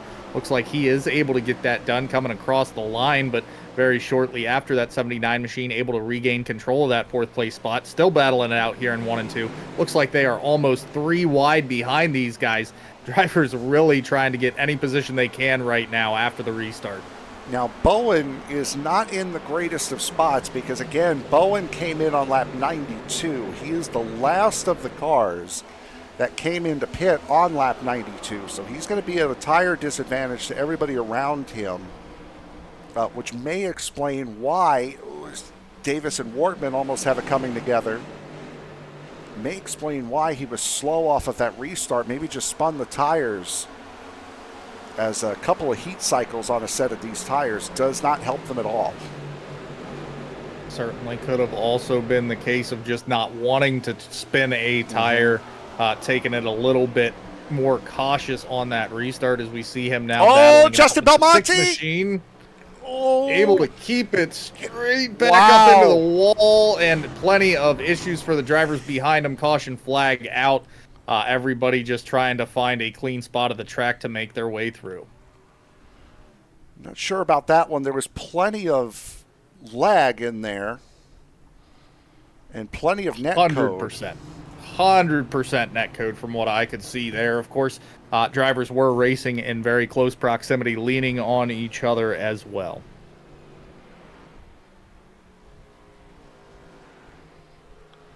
Let's take a look at it and see here once again.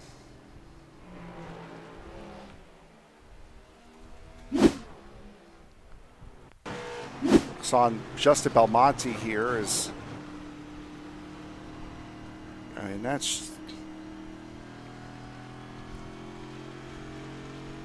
I'm going to be very honest here. This is now the second time that Belmonte has gotten into somebody going into turn one. We're going to show this replay again. Look at the front tires of Bowen. They look like they're going right. And that's the part of this incident that I am a little iffy about. Certainly from that angle looks like it. Just kind of have to keep an eye on things. I don't believe there was malicious intent. I believe that he just felt he was loose and was trying to catch what he could of the race car, maybe not knowing that Belmonte was out there. He wasn't on throttle. We just showed the onboard of Wayne Bowen. Certainly didn't sound like he was on throttle. Take a look again. There's the contact. Gets Brandon Bikey involved. There's Chad Sullivan, who led a good portion of this race at the beginning. 93 of Huff getting into it. Nicholas Atwood, Matthews. But again, there's no denying the fact that this is now the second time that Justin Belmonte has gotten into somebody, and I have a feeling that Belmonte is no longer in the session. Taking a look and trying to see what is going on, but I am not seeing him on track right away for sure. It's no longer showing him as circulating the racetrack, so Belmonte might be done here tonight.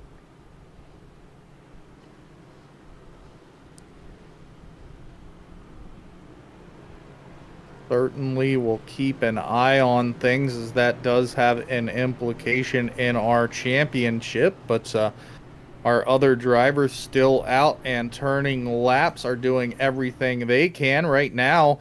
That 79 machine of Shane Davis showing the way as lights go out on our pace car. I just want to say that I'm not insinuating at all that Wayne Bowen turned right into Belmonte to put him into the wall the way we saw on Friday night with Corey Heim and Carson Hocevar. All I was saying was that it looked a little off to me. That's all I was saying. Wasn't trying to say that Bowen hooked a right by any stretch of the imagination. Just the way it looked, it didn't look right. as we'll have 71 laps to go here. As far as we know, only 3 of your championship 4 remain. The brothers Davis and Kenny Coppola, as Shane Davis off and running here with the restart. He is leading for the first time tonight. Off to a great jump, getting about a half a second advantage over Wortman and King, who are now left battling for that second place spot side by side through turn 1 and 2.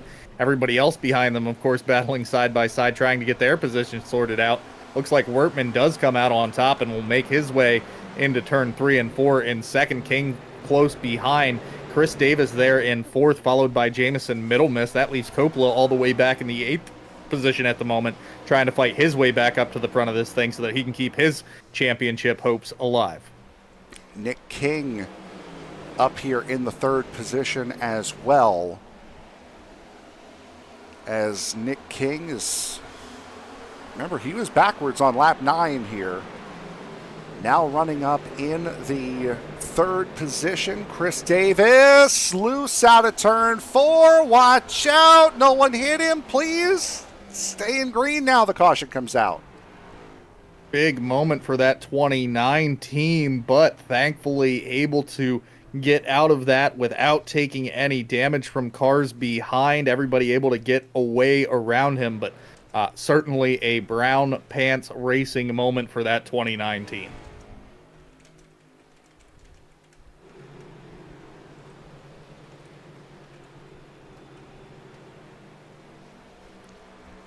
So Davis, certainly another one for the it could have been worse category.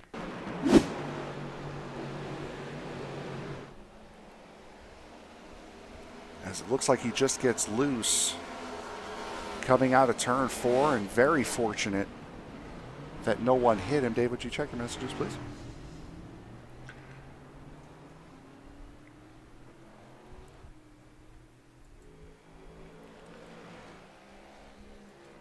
As Chris Davis will now come down pit road, or pardon me, did not come down pit road, so he's going to regain some of that track position.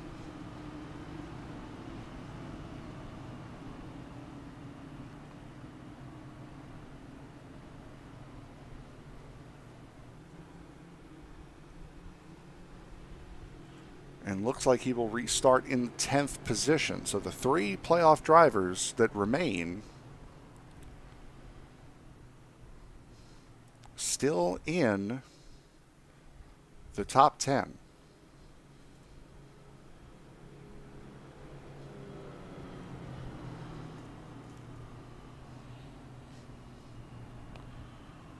So it will be Shane Davis,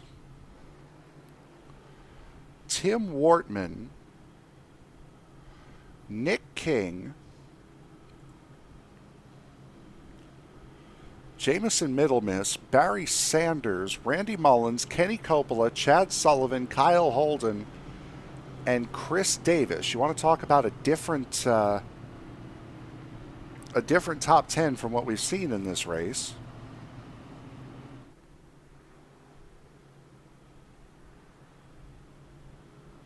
It certainly is, and for Justin Belmonte, it looks as though it has come to an abrupt end. We have Justin Belmonte here with us. Justin, you have us?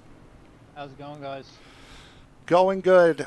First of all, what happened on that incident, and why could you no longer continue? I had like 5 minutes of repair. It just wasn't worth it anymore. I don't know. New tires versus old tires, I guess. I'm not really sure. I got into him going into the corner, and looked at me trying to go around him, and he looked like it broke right. Call it.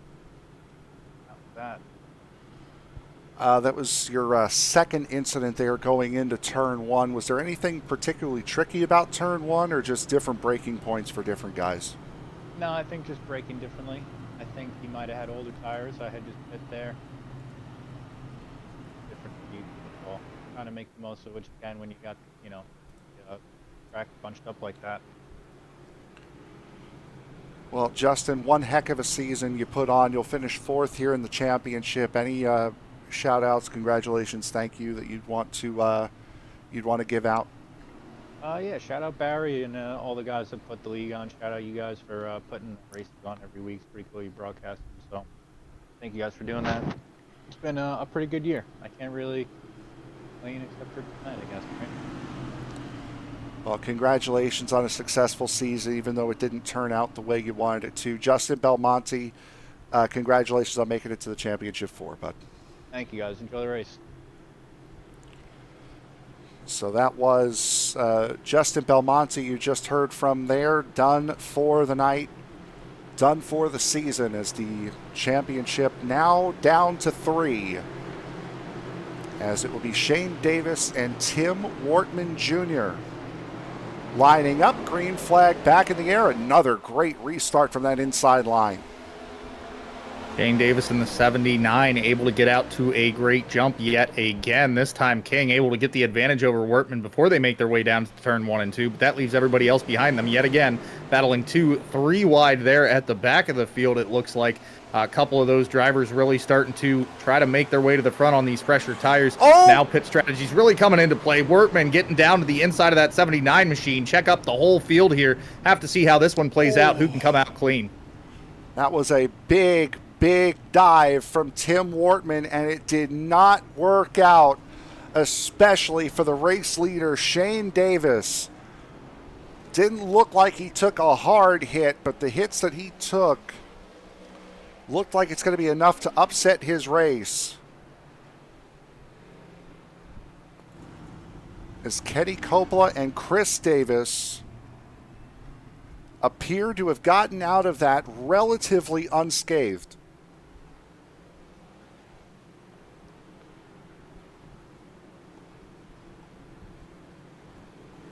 My, oh my.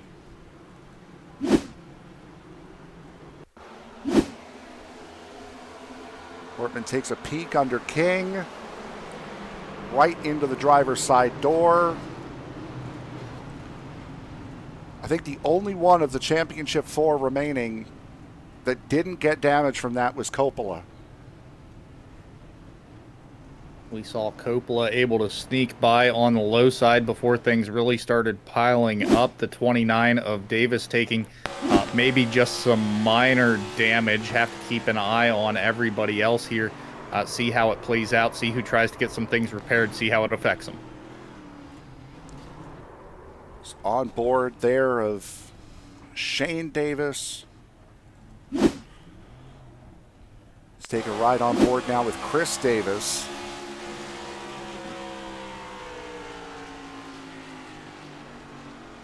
Incident happened, and just it wasn't even the main incident. It was the 54 coming down and cutting off the 59's escape is what got him. But Barry Sanders will come away with the race lead, as we'll take a quick pause here with 61 laps to go here in the championship 4. It's now down to 3. Kenny Coppola in the driver's seat.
Back here at Phoenix Raceway, about to get going here with 59 laps to go.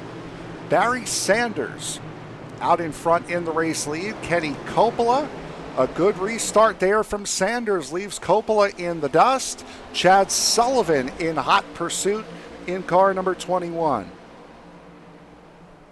That 21 machine we haven't seen for a little while, led quite a few laps at the beginning of this race. Of course, now trying to chase down that 77 machine of Coppola, see if he can get a few more laps led. Barry Sanders here out to a great jump. Trouble off of the exit of turn 2, and yellow will fly again for Matthews. Have to take a look and see what went wrong. He may have gotten clipped. He saw it just at the top of the screen. See what happened with Matthews. This is with Randy Mullins in the 54. Yep, a little bit of a clip.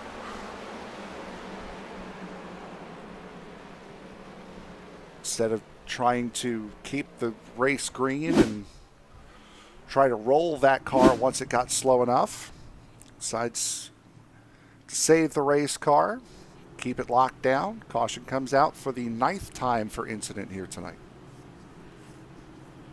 Remember what I was saying about 22 cautions in the spring? I'm sorry. I should have known better. Drivers getting down to the attention of their pit teams yet again, and at this point starting to close in on that magic mark, if we're not there already, for these drivers to be making a money stop. So something we'll certainly have to keep an eye on if these cautions continue. One of these cautions could very well be that magic stop for some of these drivers.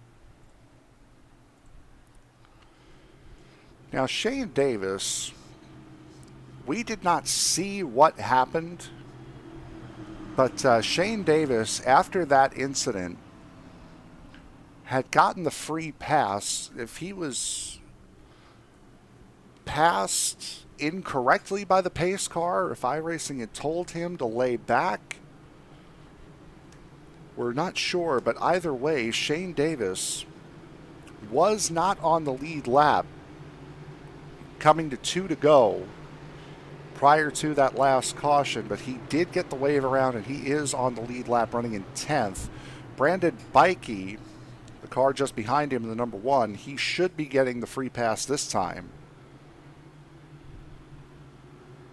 to get him back on the lead lap.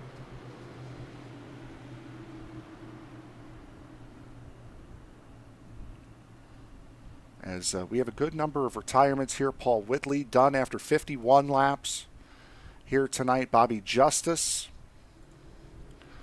car number 22, done after 72 laps. Stephen Gibson and Darren Mullins done after 91. Jeffrey Taylor has been on pit road for the better part of a half hour now. Still not officially out of the race yet. Ryan Huff and Nicholas Atwood done at 124. Matt Metler and Justin Belmonte, one of the championship 4, done after 125. So 20 of the 29 cars that we started this race here with still running, with just about a quarter of the season left to go. Derek Jacobs did not start this race in the number 27.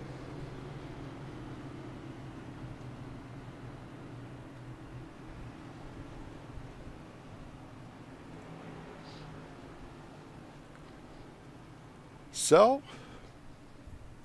we get set to do it again. Another restart. After our 9th caution for incident, take us away. Stack them back up, put the 88 of Sanders in control again. Of course, seeing the 77 of Coppola starting to really get things figured out on that outside line. See if he has anything for Sanders, but certainly expect that 77 to at least come out with the 2nd place position again. Sullivan, see if he can get anything together, and of course upset that 77 machine, keep him from getting down into that 2nd place position. We're coming to the restart zone.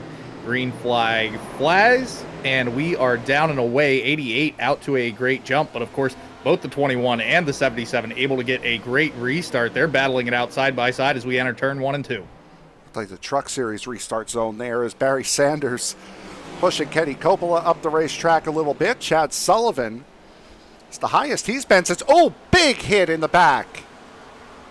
Like the 4 of Nick King and possibly the 8 of Warren Young.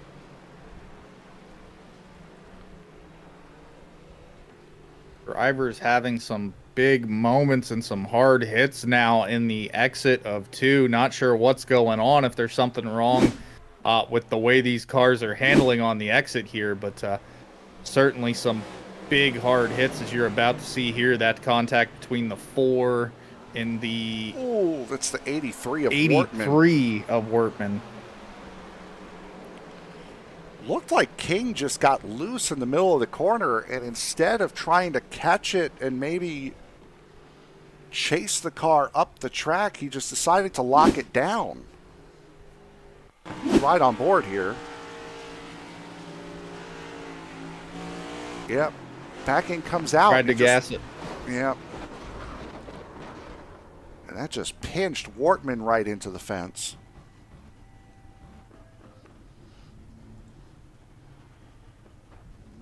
This will be from Warren Young's perspective here.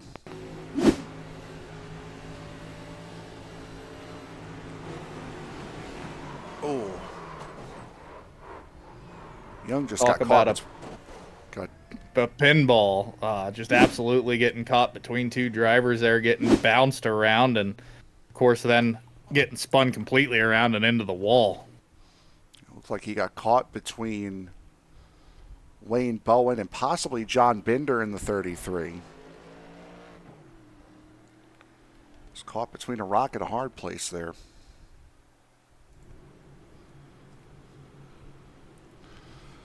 So right now, this is what Barry Sanders wants. Champion of the Winter Series. Unfortunately, could not make it through to the Championship 4 out of the round of 8.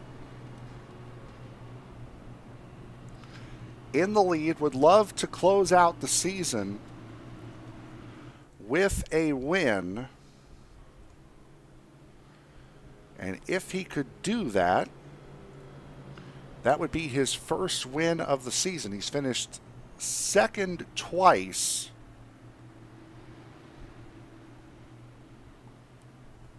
That would have been second 3 times, I should say. That would have been at the Indianapolis Road Course, Sonoma, and I swear to you, this is what it says, 2023 Cup. What track that is, I couldn't tell you. It looks like it might be the Chicago Street Circuit would be my guess. Possibly. It is the Chicago Street Circuit. So he has 3 runner-up finishes this season, all 3 of them on road courses, 2 of which Sim Racer Hub was kind enough to label with their actual name. 3 third-place finishes as well at Daytona to open up the season. And the first race at Talladega, also finished 3rd on the dirt at Bristol. Those are his only podium finishes this season. Earlier this year at Phoenix, he finished 12th, start of 18th.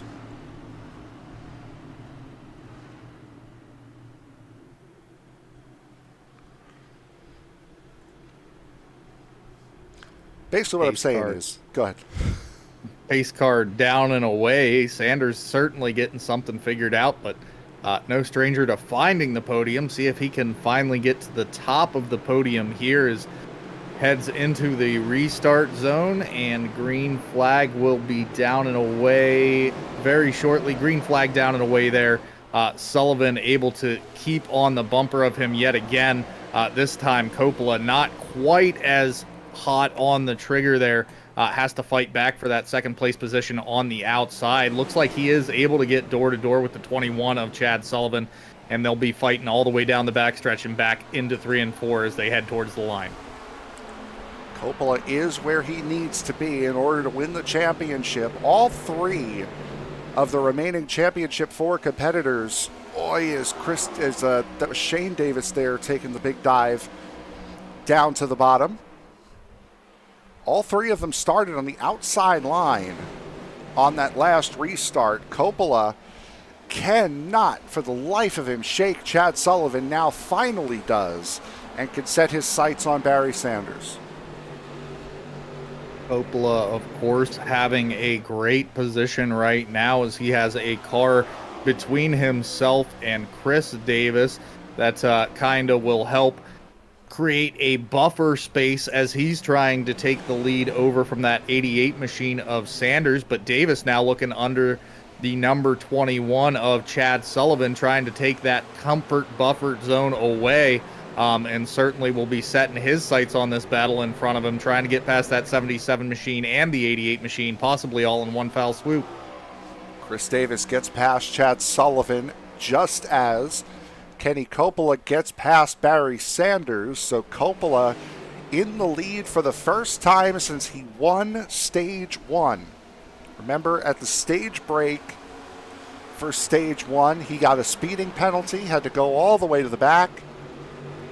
And after just about 100 laps worth of work, he is now back up here at the front. Chris Davis now looking to the inside of Barry Sanders, put the championship drivers P1 and P2.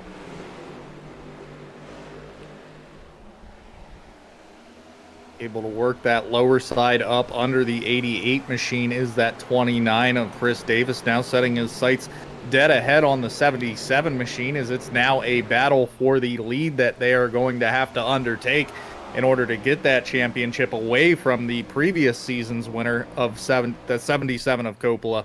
And then, of course, Shane Davis a little bit further back in the 79 machine, trying to work his way past both Sullivan and Sanders, as his other playoff competitors have already done.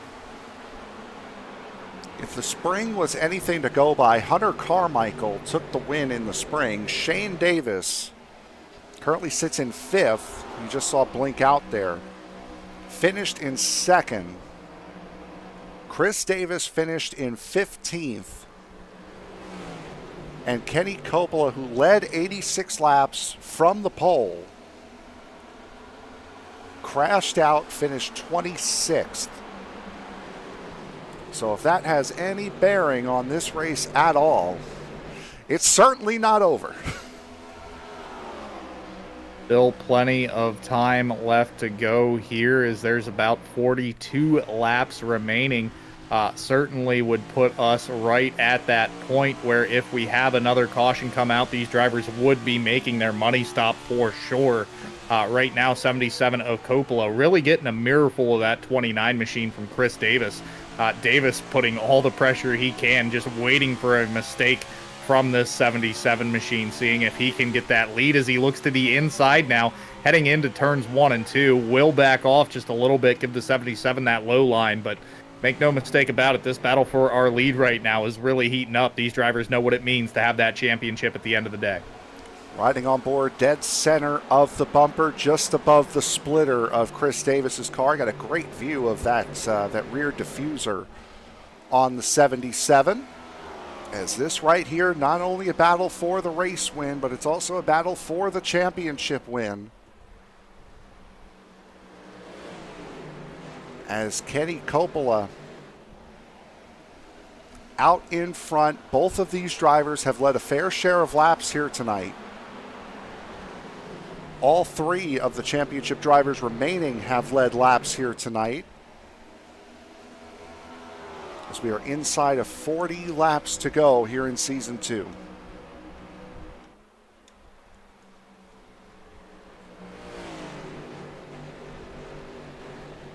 Davis now losing a little bit of ground to that 77 machine of Coppola. Possibly backing off, trying to see what line he's running, maybe get some clean air to the nose here, get a little bit more reaction time should the 77 slip up. But he's certainly going to have to find a way to gain that momentum, get that speed back, and of course find a good lane to make that pass on the 77 machine if he wants to get around him with any time remaining to run out to the end of this race.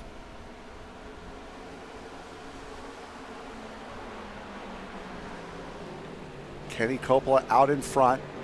Chris Davis keeping very close in tow.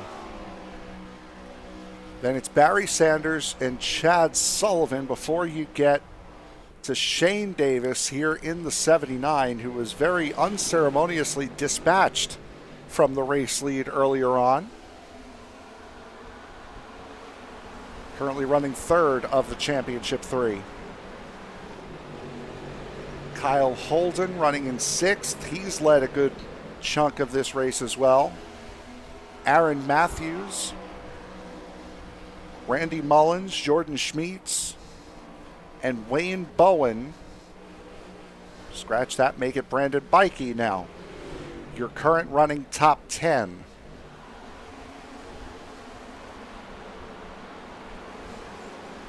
Drivers getting things settled back down and getting back into that groove of green flag racing. For the most part, single file here, except to pass, and of course keeping an eye on the splits between these drivers. That's Sanders, Sullivan, and Davis we're keeping an eye on in the corner. These drivers right here starting to lose some time to our top 2, Coppola and Chris Davis, out at the front of this thing, almost a second ahead.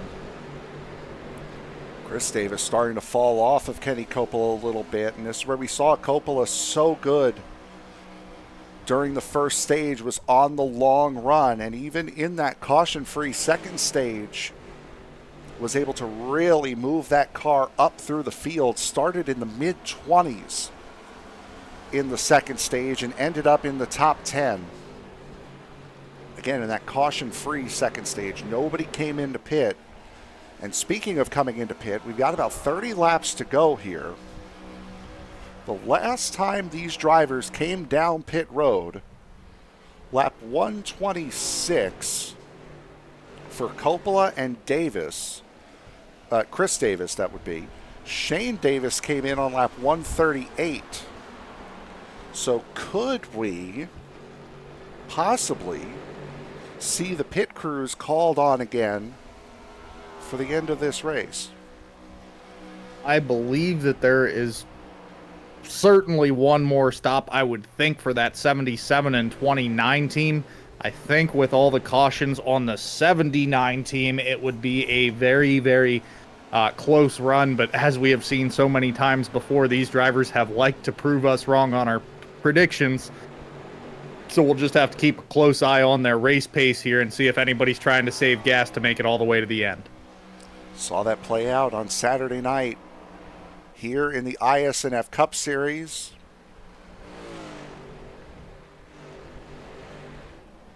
As Joe Burgee in the 48 ran out of gas with half a lap to go, handing Tristan Bailey the race win. So it's not like we haven't seen it here, not just at Phoenix, but here this week. It happened on Saturday night.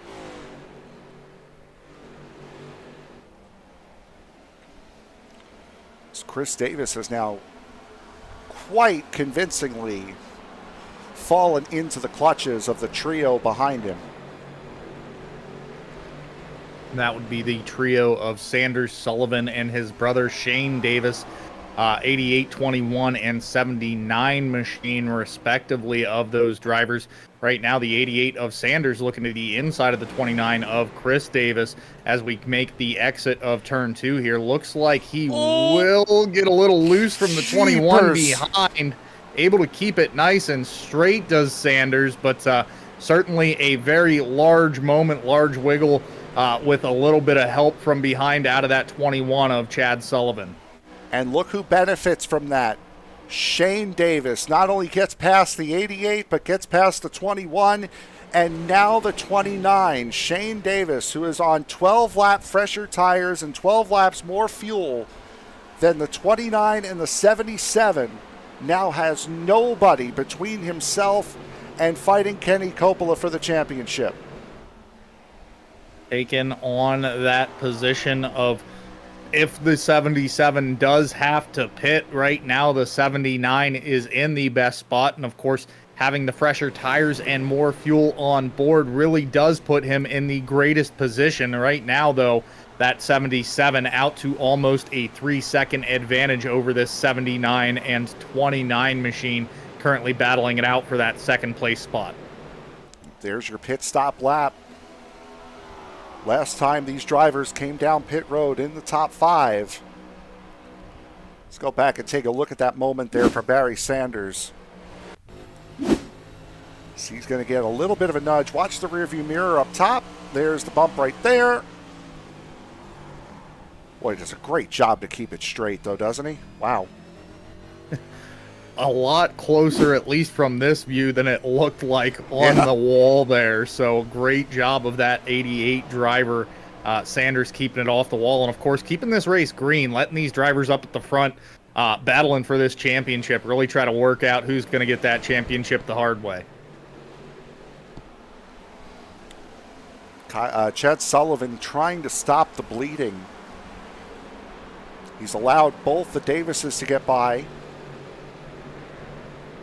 He's allowed Kyle Holden to get through and is now trying to stop at Randy Mullins as they go side by side into turn number 1. 21 on the outside. A little bit of a wiggle, pushing him a little bit higher than I'm sure he would have wanted to be. And now they're going to get picked by the 2 of Mills.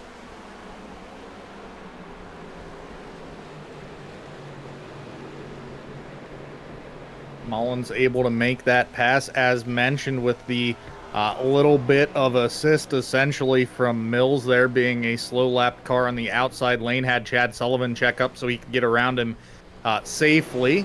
That puts Sullivan behind right now in the 6th place position, chasing that 54 of Mullins in 5th. Drivers at the front of this field so far not showing any slow driving in their pace. Looks like Coppola is certainly adding fuel to the fire, if anything, now stretching this lead out over 3 seconds. Times in green are times where lap times where Shane Davis was quicker. Times in red are laps where Kenny Coppola was quicker, and I think that graphic speaks for itself pretty significantly that Kenny Coppola is waltzing towards his 2nd of 2 championships. Looking right now at about 20 to go when he comes by the line this time. Certainly in the position he wants to be in. Of course, that leaves Davis brothers coming up with a strategy. Still some time left to chase him down, but they're going to have to figure out how they're going to do it and how to make up all that time. Mentioned 10 wins on the season for Kenny Coppola. Watkins Glen, Michigan, Indianapolis, New Hampshire, Road America, the Nashville Superspeedway, Sonoma, Martinsville, COTA, and Vegas. Your race wins for car number 77.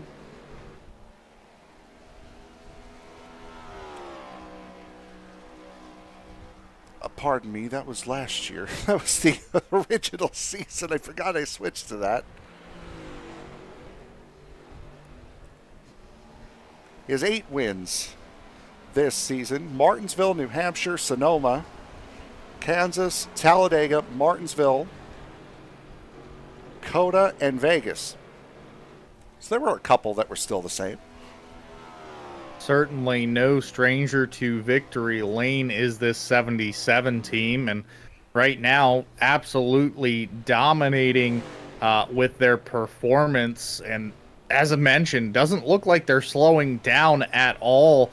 Certainly doesn't appear to be concerned about making another stop towards the end of this race right now. Davis brothers there in 2nd and 3rd, Shane Davis and Chris Davis, just really battling it out for that 2nd place spot still, trying to get things sorted out. Looks like they may have stepped off the pace a little bit, maybe trying to save a little bit to get to the end. Mention about Coppola and how dominant he's been this season is with the 8 wins, which is the most of anyone in the series this season. Coppola last week with his win at Martinsville broke quite a string of winless races. You'd have to go back to New Hampshire on July 19th was the last time that Kenny Coppola had won a race prior to Martinsville last week. He had not won in the playoffs, and he did not win in the month and a half leading into the playoffs.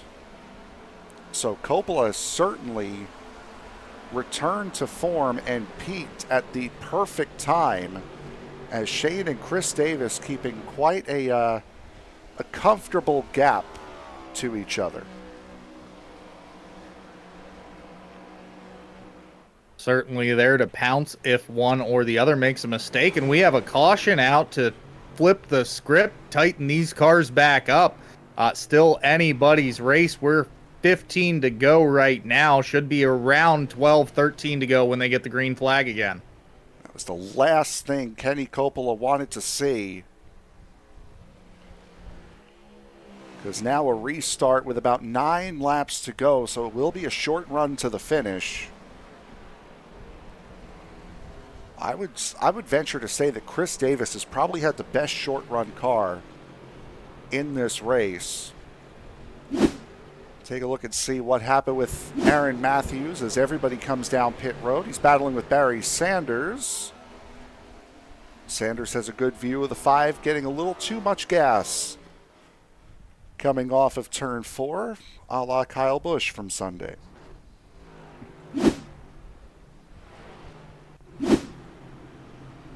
As mentioned, drivers coming down to the attention of their crew. Certainly the last stop of the night now. If you have those Goodyear tires, get them on the car.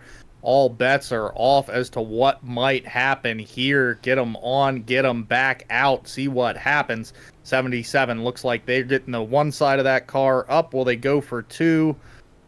Looks like they're getting fuel in, tires on. They will put all 4 tires onto that car. Number 1 machine out to the lead off of pit road. 77 followed by the 29, 59, then a couple cars back will be the 79 of Shane Davis. But bold strategy from that number 1 of Bikey getting out to the front here. See if that helps him out at all. Of course, that leaves the 77 still in the controlling spot for our championship.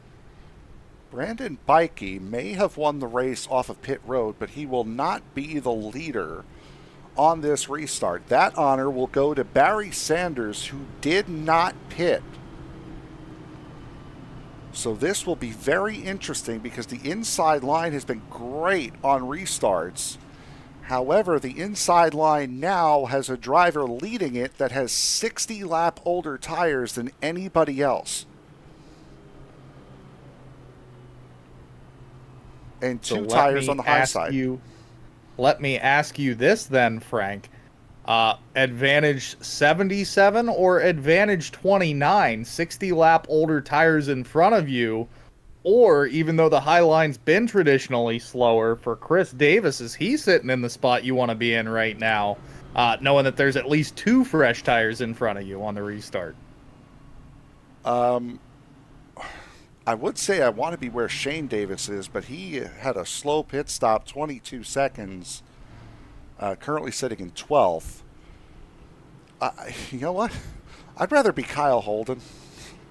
so I could just react to whatever happens in front of me. I don't have to worry about, oh God, is the inside line getting away from me, or is the outside line going to get the good start? I'll just be Kyle Holden. I'll just watch. Certainly gonna get things sorted out here as the lights go out, and could be the last restart we see. But right now, 2 non-playoff drivers in the front row blocking the way, and of course side by side that 77 and 29 are going to be battling it out for that championship. So the second row championship drivers, again, Shane Davis with a long pit stop, 22 seconds to repair damage, back in 12th. 10 laps to go. Not just in this race, but in this grueling, long, 35-week season. Barry Sanders on old tires leading the race. Brandon Bikey on 2 tires on the outside line. Old tires prevail. Great start for Barry Sanders. Able to get out to a great start. See if he's able to hang on to it, slow that 77 machine up, as right now that 29 of Chris Davis is about to go 3 wide. The exit of turn 2 here, getting caught in the middle, thinks better of it, backs out of it. That's holding to his inside, or was holding to his inside. Now following Holden on that low line, trying to get back up there, see if he has anything left to race Coppola with. Told you I'd rather be Kyle Holden. He's up 3 spots in 1 lap as Coppola gets out to the race lead. Holden up into second, Davis in third. That's Chris Davis. Ooh, big slide in there from the 21 of Chad Sullivan. Oh, an even bigger slide from Randy Mullins. Make no mistake about it, that 79 machine of Shane Davis also trying to work his way up through the field, up 4 spots since the restart where he started in 12th. Some danger in front of him. He looks like he'll get through clean. That leaves Shane Davis, Chris Davis, and Kenny Coppola all clean, but a flurry of our other drivers in this race still involved in that, coming out of that dogleg. Plenty of wrecked cars. We'll have to see who can make it out here and get back onto the track. Looked like 2 different incidents. John Binder and Schmeets here looked like they were a part of the second incident. Chad Sullivan appeared to be one of the key figures in the first one. Let's take a look and see here what happened with Sullivan. Oh, got loose off of 4, and Bikey was just too close. Oh, there's Schmeets getting hit. And then as everyone else tries to file on by,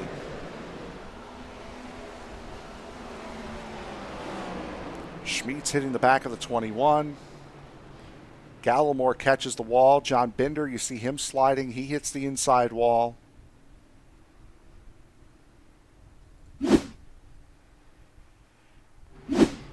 So, now we do it again. This time it's Coppola and Davis on the front row. Stack them back up, get them back going. When we go back to green, a very short run to the end of this thing. I'm thinking somewhere around the 2, maybe 3 lap to go mark. But again, inside line all night long has been so darn fast, so darn good off the restart. Does that 29 team have something up their sleeve that we don't know about? Have they been focusing on timing that restart? And of course, that 77 machine, what are they going to do to throw that 29 team off? We'll find out here in just a few laps. Yeah, it might be a green, white checkered is what we see here. So 3 laps to go when we take the green. As Kenny Coppola, Chris Davis, front row, Kyle Holden and Brandon Bikey, remember, who took 2 tires, will line up 4th. Randy Mullins and Shane Davis. Now this race, back in March, took all 3 green-white checkers to conclude. Hunter Carmichael winning on lap 212 of 200. We are not quite in green-white checker territory yet. However, if we do have another caution here, we will be in green-white checker territory.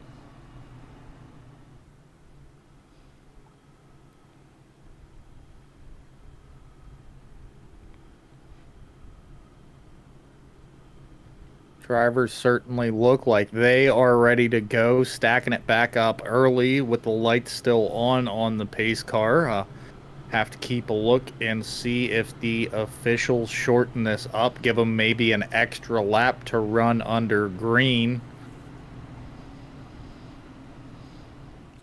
See the lights on the pace car. When they go out, we're 1 to go, so we will have 3 laps to go. You run 36 races.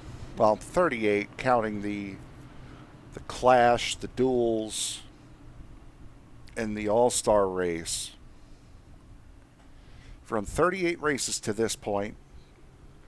All that work, all that time, all that effort, and for Kenny Coppola, Chris, and Shane Davis, it all comes down to 3 laps. May they be your 3 best laps of the season. Right now, 77 and 29 see an easy path into the victory lane and, of course, hoisting that championship trophy. But make no mistake about it, that 79 machine is in a pretty good spot as well, being able to look ahead if anything does happen.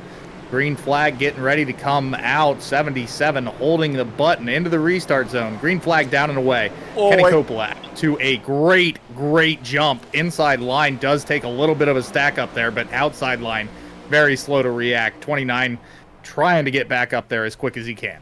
Like Davis may have spun the tires on that outside line as everybody out there stacked up. It is Kenny Coppola with 2 laps to go, free and clear in the race lead and in the championship lead, as Chris Davis has Wayne Bowen spinning around. Caution's going to come out.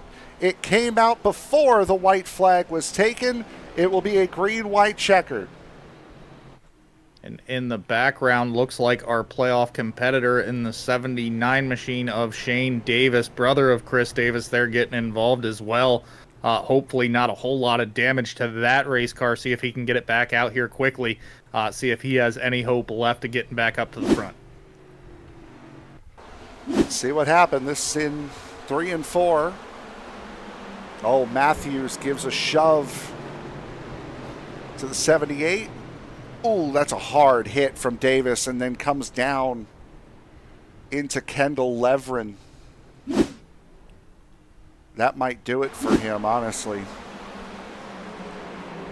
Watch this hit to the wall he takes. Ooh. Certainly a hard hit. Does look like the tires themselves are still spinning, but certainly could be some damaged steering components within the linkages there. Backed it into the fence pretty good, too, as he's on pit road now trying to repair that car. As Kenny Coppola will have to restart one more time. At least one more time.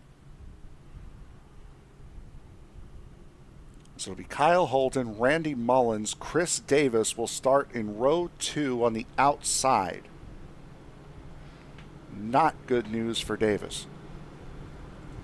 Couldn't quite get those passes done to at least get the inside line advantage again. So Davis starting on the outside line and 1 row removed from the lead. Just really has to hope for a mental mistake from that 77 team right now, who really appears to have this championship all but locked down at the moment. Let's ride on board here with Chris Davis on this restart. Listen to hear if he spins the tires.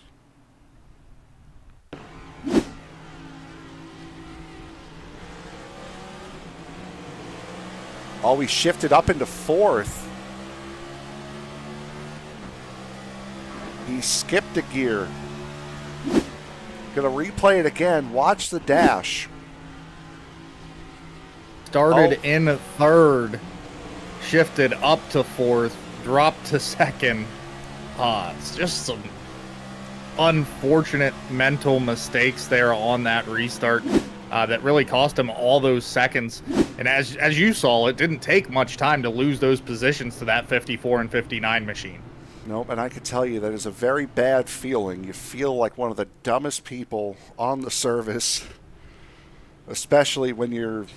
I've done it at Talladega. I've started in 4th gear at Talladega on a late race restart from the top 5. You don't feel much dumber than that, honestly. You're going slow and you're trying to figure out why everybody's passing you, and, yep.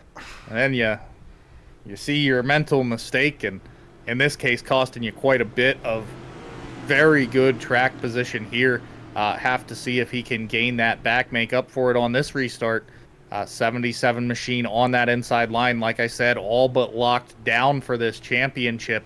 And then, of course, the 29 machine, the only other driver who can challenge him right now is that 79 machine of Shane Davis is still on pit road getting service. Yep, and then there were two, so it is between 77 and 29. Kenny Coppola out in front, has control on the restart. Green flag in the air, another great jump for Kenny Coppola as Chris Davis is stuck helplessly at the moment behind Kyle Holden. Doing everything he can and giving a shove by the looks of it down that dog leg to that 59 machine. Of course, now to the inside. Oh, somebody spinning on that 59. Caution out again. We will have another restart, and this time it looks like Chris Davis will be in the right position unless he just got a bumper ahead of the 59 there. We're going to have to keep a close eye, see how they stack back up here.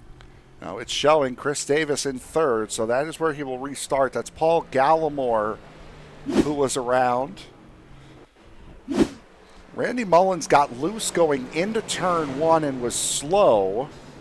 Oh, that was contact with Binder and Gallimore.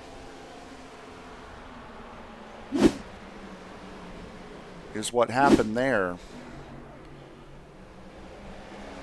There's Binder sliding up a little bit. Gallimore gets into the left rear corner and ends up going around.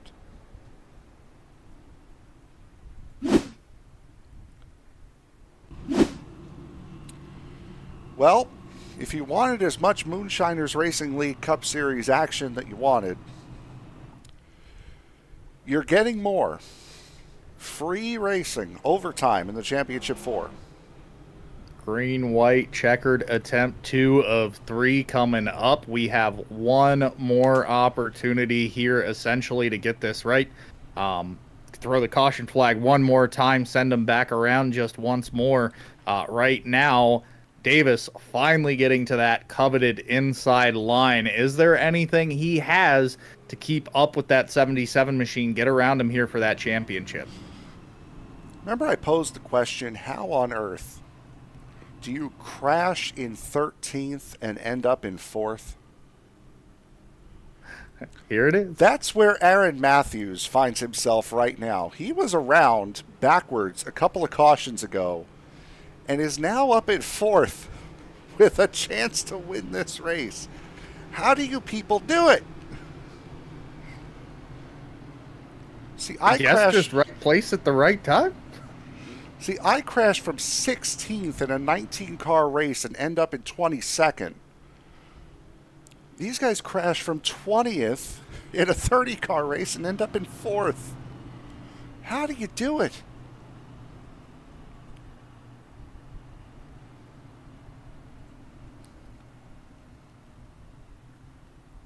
I mean, I don't claim to be a wizard at this sim. Lord knows I'm the opposite, but that's a skill right there. Finding yourself in trouble at one moment, and of course, by the grace of the iRacing service, at the complete opposite, finding yourself to the front of the field the next. Keeping an eye on that 5 team, but of course, that 77-29 still racing for the championship right now. Those guys getting ready to do some battle on the inside line, now finally lined up nose to tail on that coveted inside line. Is there anything that 29 team can do to try to get to the inside of that 77 machine as they head down to turns 1 and 2, and then of course has a whole lap to try to get it figured out as they come back around and take the white flag? This is going to be, I believe, Chris Davis's best chance, because if he does get a good start, he'll more likely than not pass Kyle Holden. And if the caution comes out, that means he will start on the outside. So Chris Davis needs to do it here. Kenny Coppola, Kyle Holden, your front row. Coppola fighting for a championship. Holden missed out by just a couple of points. of fighting for this championship. Chris Davis looking to win his first championship in this series. Aaron Matthews looking to play spoiler on the whole thing. Green flag out. Not the greatest restart for Chris Davis. Another great jump from Kenny Coppola. Green flag in the air. Davis at least able to stay on the inside of the 59 machine there of Holden. Is able to lock down that second place position for now. Has one more lap to get things figured out as we head towards 3 and 4. And of course the start finish line here, that 77 machine looking dominant, has a 0.3 of a second gap right now. Kenny Coppola. It is white flag. No matter what happens here, the race is over. Kenny Coppola through 3 and 4. Look at Matthews with the big dive going into turn 3, trying to get around Kyle Holden. Coming down the back straightaway. He won in season 1. 9 wins on the season as he crosses the line. Kenny Coppola is your season 2 champion. Kenny Coppola putting together a great run today, and he gets it done. Back-to-back season champions. Congrats to that 77 team. We'll get a word with him here in a moment. Of course, 29 team of Davis putting together a great run, coming home second place both in the championship and in the race today, but nothing to be ashamed of. Did everything they could, fought hard all the way to the very end. Chris Davis did everything he could at the end. And after this marathon of a season, it produces a winner. Kenny Coppola is your season 2 champion. Kenny, congratulations. What a race, especially after having to fight off of that pit road speeding penalty. Congratulations. Appreciate it, man. I thought I gave up the track position, was never gonna get it back. It's so hard to pass here anymore. These cars are so close in speed, and trying to come through the field here with the drivers in this league, everybody's so good. It's real tough to get back on a mistake like that. Now, it looked like you were just dominant all race long on the restarts. What was it about those restarts that you were just able to nail all race long?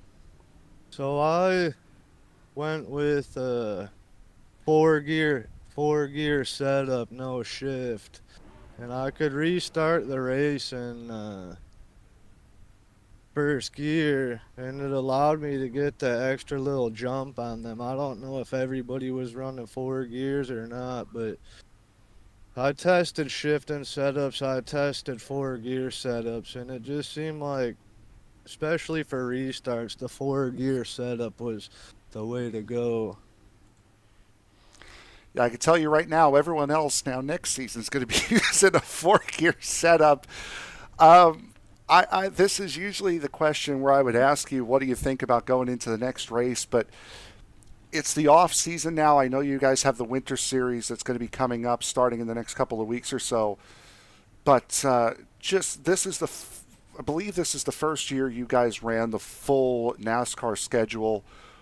How difficult is it to do this consistently week after week after week for so long and only getting 1 week break in the middle of it?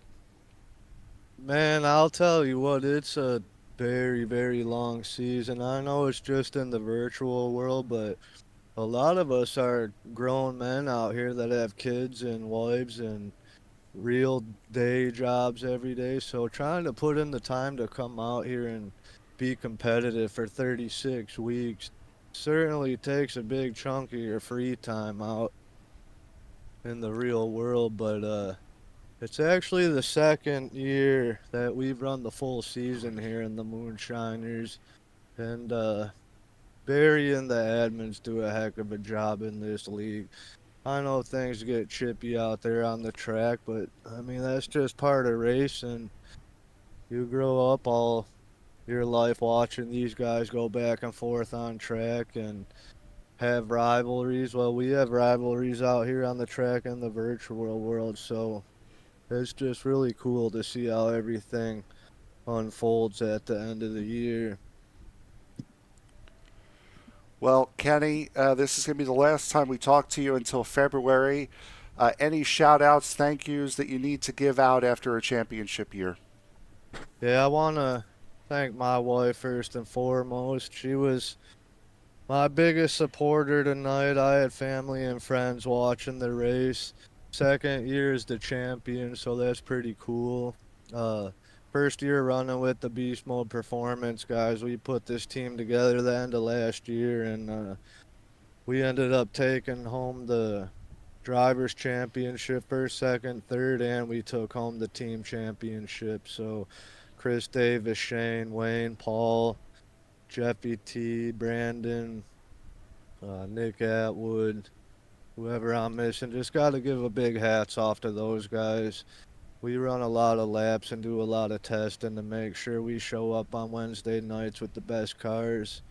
And then want to thank Kistler Custom Fishing Rods, Martin Sports, Team Watson Racing, Warrior Wraps, Nerditudes. Want to thank you guys at SRM for always doing awesome broadcast. It's great to be able to go back and watch these things after they're all said and done. And then finally, thanks to Barry for putting this on, and everybody that came out to run this year. It was awesome having pretty full fields the whole season. All right, Kenny, congratulations not only on the race win, but on the Season 2 championship. Looking to defend that championship come February next year. Kenny, congratulations. I appreciate it, man. And with that, now we will head over to our second place finisher. David, you're with Chris Davis. Chris, this is David up in the booth. You got me? Yes, sir. Hey, man, congrats on doing everything that you could tonight. Unfortunately, just wasn't enough to make your way up front and snag that championship away from Kenny Coppola up there, who ran so quick. But you ran great out there all night long. You led some laps. Tell me, what was going through your mind? Not that last restart, but that second to last restart where you were on the outside lane. Were you hoping that you could get anything done there, or were you really just hoping for another caution to line you back up and try to get you a better shot at that lead? Yeah, I thought I had a chance to clear Holden there, who was sitting third, and going over everything and just talking it out with Kenny, making sure we didn't wreck each other. And my stupid mistake, I left it in third gear and just got a horrible restart. So I made a couple mistakes like that all night long, and I honestly don't even know how I got back to second place.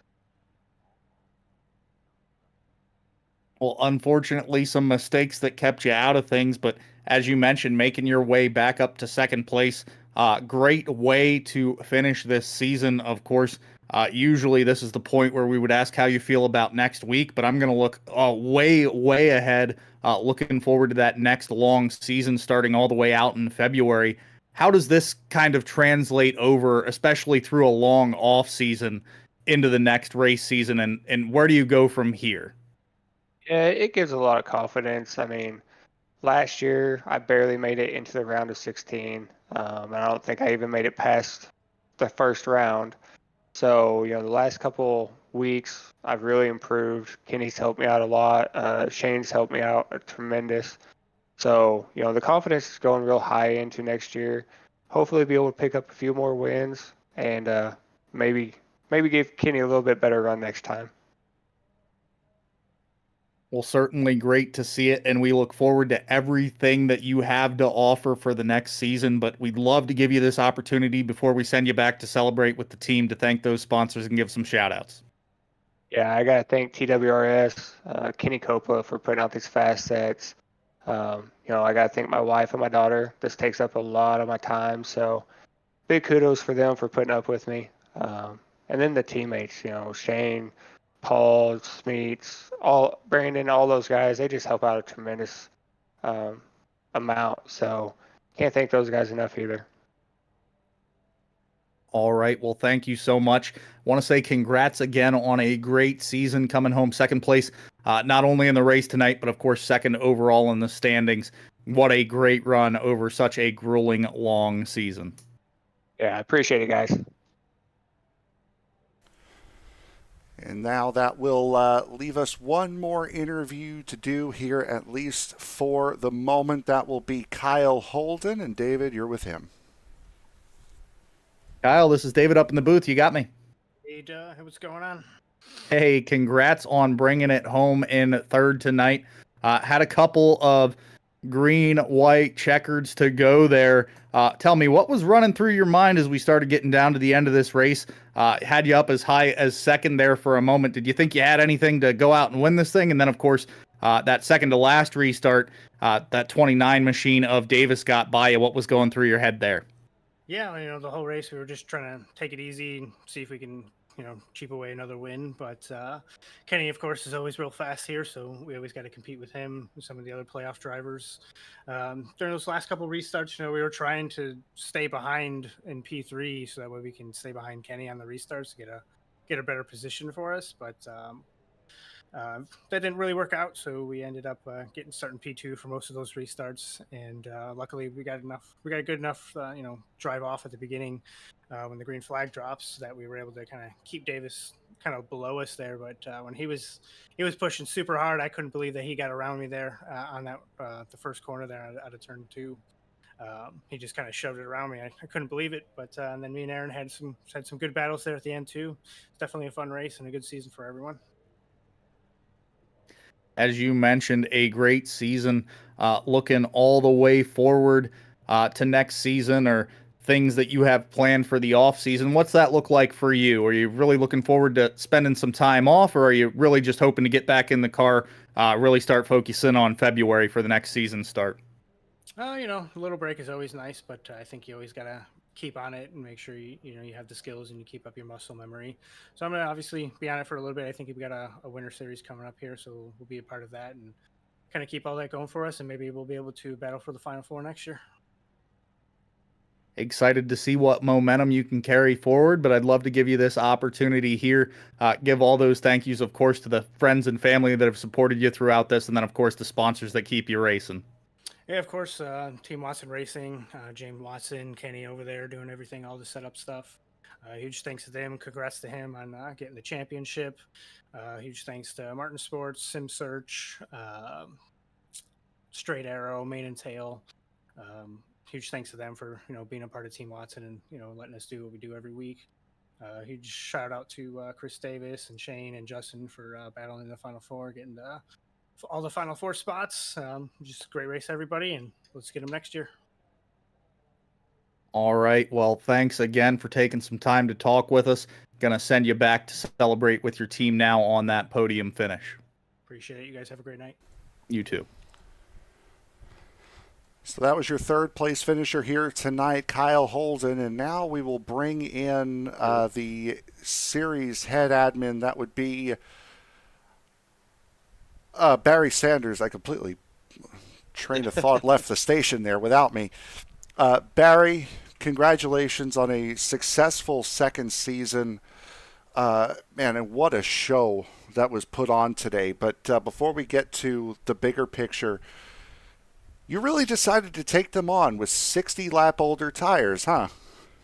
Oh, yeah, man. I didn't have any left, so I came in stage 1 and decided to just go ahead and change tires and see how it played out. I never thought we'd have that many cautions here, but kind of just made my bed and had to lay in it at that point, and somehow managed to stay in the top 10. How, I don't know. Just pure luck, I guess. You found yourself racing pretty much in the middle of the field here all night long. How difficult, we heard Kenny Coppola say it was very difficult to pass around here. How difficult was it, especially being stuck in the middle all day? Well, very, very tough to pass in these cars, period. And coming through the field, everybody's running pretty much a similar line, so you got to kind of make your car do a few other things that other people's can't.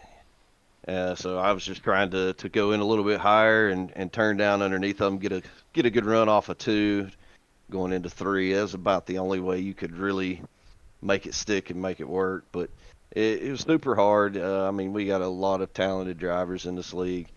It's just super tough anyway to pass anybody, and nobody wants to give up a spot. So I feel like it's always going to be tough to compete and be where you need to be. I know a lot of people in here. I think I heard Kenny mention how many laps they put in, week in and week out. Unfortunately for me, I don't have the time to do all that, but I love that those guys do because they make it very exciting. They run well every week, and they're always willing to, pass along information, even if it helps other drivers. So there's a lot of people, willing to help each other out and catch people up if they don't have enough time to put in the laps that they do. So awesome guys in this league, awesome competitors. Things get a little chippy and people get at each other's throat, but that's racing. But super proud of the way the season went. Last year, it kind of dwindled down during the playoffs, and we were down to about 20 people. I think 30 people showed up for the last race at Phoenix tonight. So super proud of how the league's growing. Looking forward to season 3 to see if it grows that much more, and kind of go from there, man. It's been awesome. Love Wednesday nights. Look forward to it every week because it's my race night and my time to kind of release some stress from the day job and things like that. Now you started on it, so we'll let you finish here. We'll take a look at the big picture now. Anything you want to say about this season, about next season? I know you guys have your winter series coming up here soon. Any promotion you want to do for the league? Barry, the floor is yours. Absolutely, man. Like I said, super proud of the way things went this season. We've got some new rules packages and things coming into place for next season that can kind of cut out a few things. Definitely looking forward to getting a full field back again. I think we had a total of 59 drivers compete this year, 59 or 60. I have to go look, but had a lot of people, come and go. People's jobs change, things like that. Understandable, but really super happy with how this year went and how much more competitive the year was as compared to last year. So I think Kenny won 14, 15 races last year, so he's got a little bit more competition. He still won, so big congratulations to him. He's a hell of a driver and a hell of a friend as well. So super happy for him, and big shout out to Chris for running second as well. So Shane and Belmonte for making the Final Four. I know Shane got into some trouble there during the race, but like I said, great finale, great racing all year. Couple tracks really damaged our egos a little bit, so we'll have to improve on Martinsville, for example. We never ran good there one time this year, but hopefully that'll improve. Looking forward to 2023. Most of our sponsors are coming back. I'm pretty sure almost all of them are, so super happy to keep all of them on board. Big shout out to Richie over at RS Button Boxes, Team Watson Racing, Green River Tire, Hickory Harbor Designs. They make our Barrelhead Trophy that's going to go to Kenny Coppola again this year. I know I'm leaving somebody out. J. Crawford Builders as well. So a lot of people that donated. Raging Cajun Bell Bonds, Warrior Wraps with Nick King does excellent paints. He paints a lot of the cars in the league. So if you need a car painted, definitely look into Warrior Wraps. So all these people contribute, and all of my admins contribute to helping the league become a great success. And we're looking forward to building on the season 2 success and making it even better in season 3. So if you're looking for a good open setup league to come run in, we are probably going to be recruiting here. Our winter season is actually going to start next week at Kansas, and probably around the holidays we'll take some breaks just to give some air. But other than that, we're really looking forward to it and kind of growing off of this year's success. And do want to give you all a big shout out. And Sim Racing Media stepped in when we really needed a broadcast team, done a hell of a job. Definitely appreciate it. And we always want to remember Tony Trapasso because He was our producer and broadcaster for a while there. Built a really good relationship with him, and we'll always remember him. And every year, our Darlington race is going to be named after Tony. So just want to give Sim Racing Media a big shout out and how they worked with us this year to, overcome some obstacles and make the broadcast work, man. It was awesome. The last bit about the Darlington race made me cry. Barry Sanders, congratulations on a successful second season. Cannot wait to see what's coming up in season 3. Again, congratulations, and have a nice off season. Absolutely, Frank. Thank you, buddy. Didn't mean to make you cry, man. Oh, it's all good. All right, fellas. Thank you all for doing the broadcast here the last few weeks. Been very impressed with it, so thank you. It's been our pleasure. Thank you very much, Barry. No problem, buddy. David, that about wraps up what has been a marathon of a season. Again, 38 weeks of racing, only 1 week off in between. This has been a long, long haul, and they're not taking any time to break. They're going right into the winter season next week. That's unbelievable. Want to take advantage of that momentum and, of course, use that winter series by the sounds of it to do some recruitment. So if you are interested in the Moonshiners League, be sure to find these guys. I'm sure they will get you the information for their Discord. I'm sure you can find them on Facebook. And, of course, us here at Sim Racing Media, we do have some contact information to get you in touch with Barry Sanders there if you are interested in the league. And Frank, it's been a great season, and of course, as you mentioned earlier, the little bit of it that I've gotten to call here with you, some fantastic racing, and of course, some great memories to come out of all of it. Just so thankful to be able to call it alongside you. Yep, and we won't be going. You and I won't be straying too far on Wednesday nights. We'll be going over to the SCL Super Truck Series, as we'll be bringing that back starting next week. But before we get to that, let's take a look at the final results here for tonight's race. Kenny Coppola, back-to-back championships here in the Moonshiners Cup Series, takes the win and the championship to go along with it. Chris Davis, Kyle Holden, Aaron Matthews, and Wayne Bowen, your top 5. By the way, fastest lap of the race, Chris Davis at a 27:30 on the last lap. So he was definitely pushing. So was Kenny Coppola, who set his fastest lap of the race at a 27:34. So those two were really hauling the mail on the last lap. Barry Sanders, Brandon Bikey, John Binder, Jamison Middlemiss, and Nick King come away with your top 5. Paul Gallimore, Randy Mullins, Shane Davis, and Darren Mills, and Kendall Leverin, round out the top half of your field.